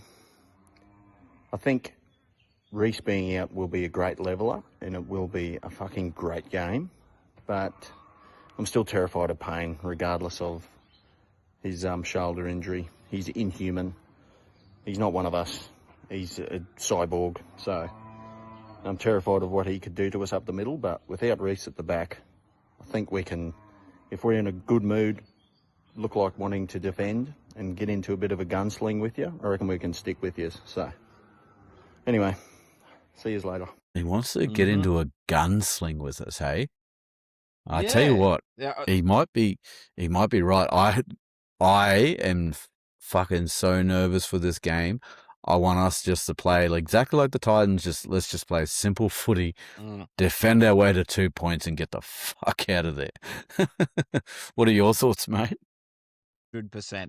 There's, it's funny how he wants to get in a gunsling with the Broncos when we don't have a 6-1-7 fucking anyway. But he is right in saying that it'll level it right out, and that I honestly reckon, and this is probably true for a lot of Broncos games, but there's 2 ways this goes. We win by 2 or 4, or the Cowboys put 13+ on us, because it's just too much change for us to deal with. the Cowboys are a team. Look at how Clifford's going, for fuck's sake. And like, we've all said that he should have been playing in that team for, like, Todd Payton hates the kid for some reason. It's only just he was forced to play him, and now look what's happening. Scotty Drinkwater's a player. Zach Purdue's a player. You know, Murray Tuolungi's a fucking Origin player. Ruben Cotter. Like, they've got a very good team. Colin Hess has been solid to start the year too, despite what they've been doing. Malolo has his second stints have been fucking incredible. So, you know, they have the guns to really put us to the sword if all the changes have been, you know, too much for us to bear. However, like you said, if we just grind our way, defend our dick off, we know the Cowboys will drop the fucking ball 45 times. So, you know, frustrate them. Keep yourselves in the game, and they will let you through. Because if you break that first line of defense, Scotty Drink's not going to fucking tackle you. So, you know, that's a given. So, I think there's two ways this goes. I think if we can knuckle down, play simple footy, hold the pill, we can frustrate them and we can win by 2-4. If we let them get on a roll, if we give them pill, if we give away 6 against like we've been doing, we could get hurt by this team because they would be pinging and baying for blood. So anyway, it's always a good game. Cowboys Bronx, it's always a good game. So they always lift. We lift, they lift. Put on a show. Exactly. I just had a quick look at the stats. All of what I said. Oh, sorry. Yeah. In saying everything I said, we have still got a team with Katoni Staggs and Payne Haas and Paddy Carrigan. Like, they want to be real fucking, like Zach, what's his name? Jackson Purdue? Yeah. Like, he's like, this is going to be his biggest test, is because Katoni is going to put the fucking blowtorch on that kid this week. He is on Katoni's side, isn't he? Yeah, he is too. Yeah. Oh, no. Yeah, no, it's game over for the kid. Unfortunately, I'm gonna back Katoni in for 3 this week. I just had a quick look at the stats for the team 2026 overall on the NRL side. We are leading 3 out of 4 of the negative play stats. Of course. Errors 65. The next one is the Dolphins on 63. Cowboys are on 60. Ineffective tackles, 98. Eels at 96. Dragons at 94. And then penalties conceded, 35. Cowboys at 33. So maybe mute your TVs and take your earplugs to the game, because that whistle could be absolutely hanging in this game. Surely to Christ, though, they start walking this back, because it's just too much. Yeah, I don't know. I don't know. It's the 50-50 ones. It's not the howlers. Like, when they're laying there and they're just not letting them play the ball, that's obvious. But the ones where you're like, oh, why'd the bell go?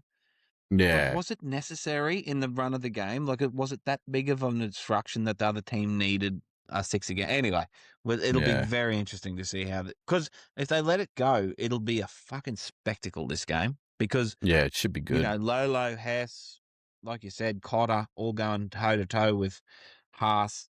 Murray up there too. Murray's scoring good for me in Supercoach. He's doing well. He's fucking killing it. And then having a look, Cowboys are actually leading the line break assists, dummy half runs, and all run meters. As well as line engaged. They've engaged the line 104 times. The Panthers have only engaged 90. That's an interesting little stat there. A week ahead, men's injuries and suspensions. No one on the suspension list, thankfully. Injury starting to get a bit of a list here, though. Billy Walters, Grant Anderson, Deloise Hoyter, broken leg, had to have surgery. Ben Hunt, and I put Adam Reynolds there because I honestly don't think that he's going to play. No, we don't. Not with Ben as well. I don't think we risk it. So I look for Duffy to make his debut against his former club, and hopefully that's the right motivation that he needs to come out and put on an absolute show to show what they are missing. So we take on the Cowboys, Suncorp Stadium, Friday, 8 p.m. absolutely disgusting time, especially if you want. I mean, it's school holidays, so the kids will be up and about anyway, watching it. They'll love it. They'll enjoy it. We have played the Cowboys 60 times, one draw. We've won. Broncos have won 39 or 65% of the time. Cowboys have won 33%. They are currently 7th. Broncos are 8th. Both on 3 wins out of 5 games. Head-to-head odds, $1.67 by way of the Broncos, $2.25 for the Cowboys. 13 plus, $3.25 for the Broncos, $5.25 for the Cowboys. 1 to 12 is $2.95 for the Broncos and $3.40 for the Cows. So I like $2.95, 1 to 12 for the Broncos. Fuck yeah. That is, I like that a lot, actually. Might be having a bit of a nibble on that one. Remember to bet for the fun and not for the rent. We last met them round 26, 2025 at Queensland Country Bank Stadium, where we won 38-30. It was a bit of a gunsling, as the Gronk was saying there, 7 tries versus 5 tries. There was some points on display there for sure. So we've had the Panthers, Eels losses. Then we went Storm, Dolphins, Titans win. They started the year off with a loss to the Knights and the Tigers.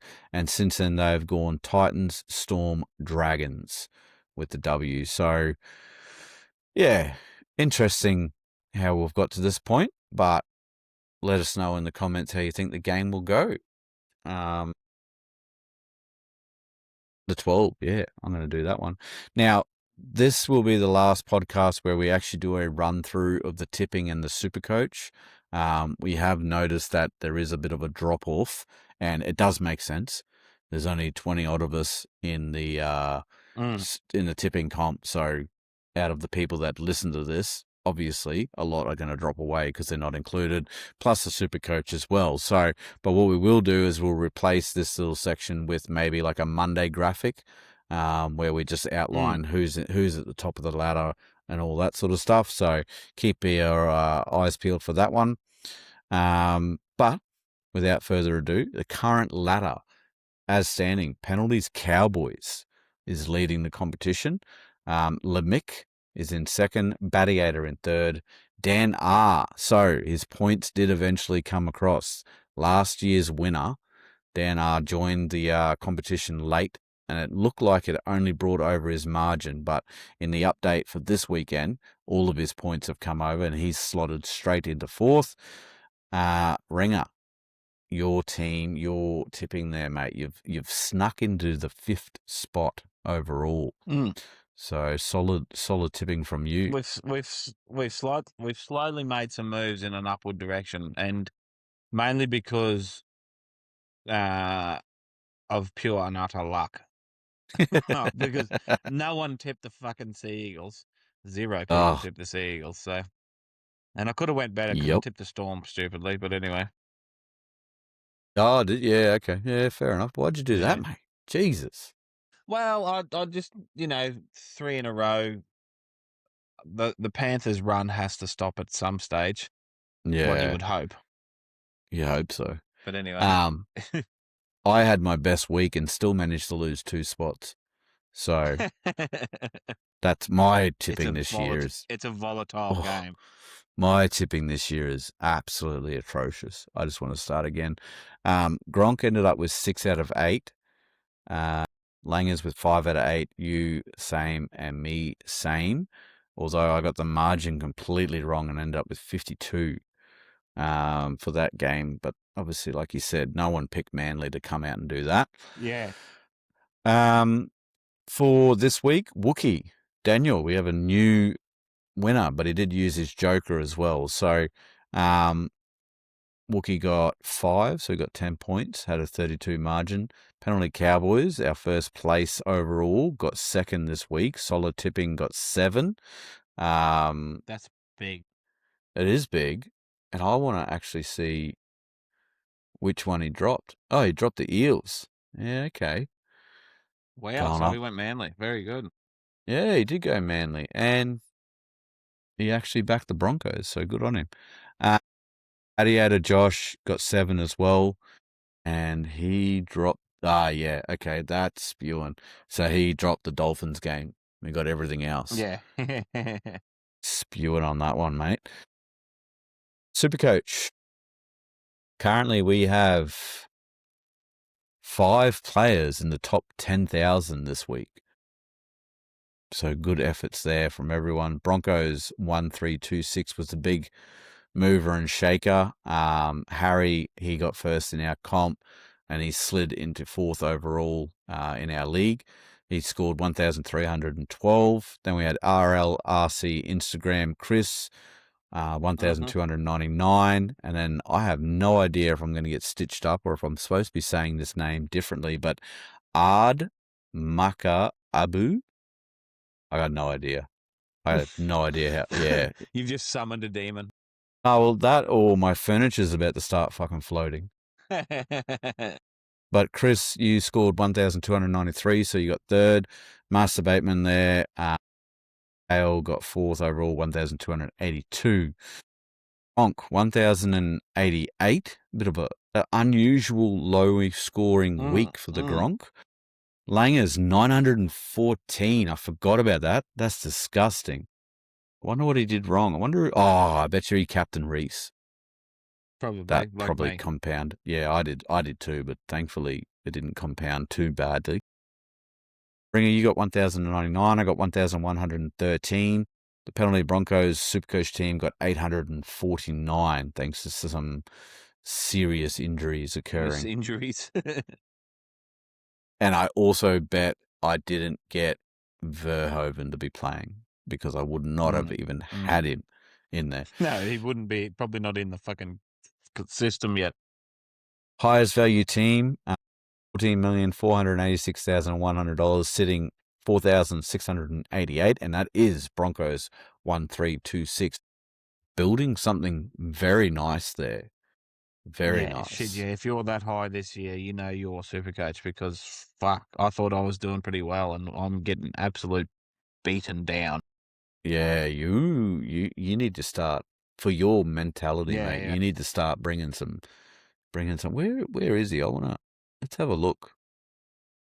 This is why I don't mind going through this on this though, because it's pretty interesting, but obviously only for us. But so he's got not a lot different to my team, which pisses me off. But Grant Brayley, which is what I've got. Payne Haas, Paddy Carrigan, Howe, and that Colquhoun from the Sharkies. Yeah. Then he's gone Chan, Lukey, Martin. The only person different in my team is Chan. Murray, Fafita, Couchman. He's got Nathan Cleary, Ethan Sanders, Braden Trindle, Jonah Peasant, Tom Jenkins, Herbie Farmworth, Latrell Mitchell, Sasangi, Makassini, Faye Manny from the Titans. Seditu. Yeah. He's got Sewer, Chester, and Ford. I can give you the 5 players difference from my team to his team. Yeah, and it's Gives you the Sasangi. shits. It's Sasangi and it's Milky Jenkins, just fucking killing it every week for him. Yeah, I went. And Nathan. I've got Jenkins. I brought ya? Jenkins in Milky? this week. Yeah. Yep. I bit the bullet. Well, that's good to know that he's going to drop off a cliff. He's gonna fuck everyone. I had to stop the bleeding, so I brought him in. 0 try scorers. Do not fucking bet on Jenkins to score a try this week, because if a penalty Bronco owns him, it's going to go to shit. We flipped the script as well on this weekend with our best bets. Gronk got Jesse Arthur's anytime. I got the Panthers 13+. Langer's Dolphins head-to-head was the first one to bite the dust Thursday night. Yeah.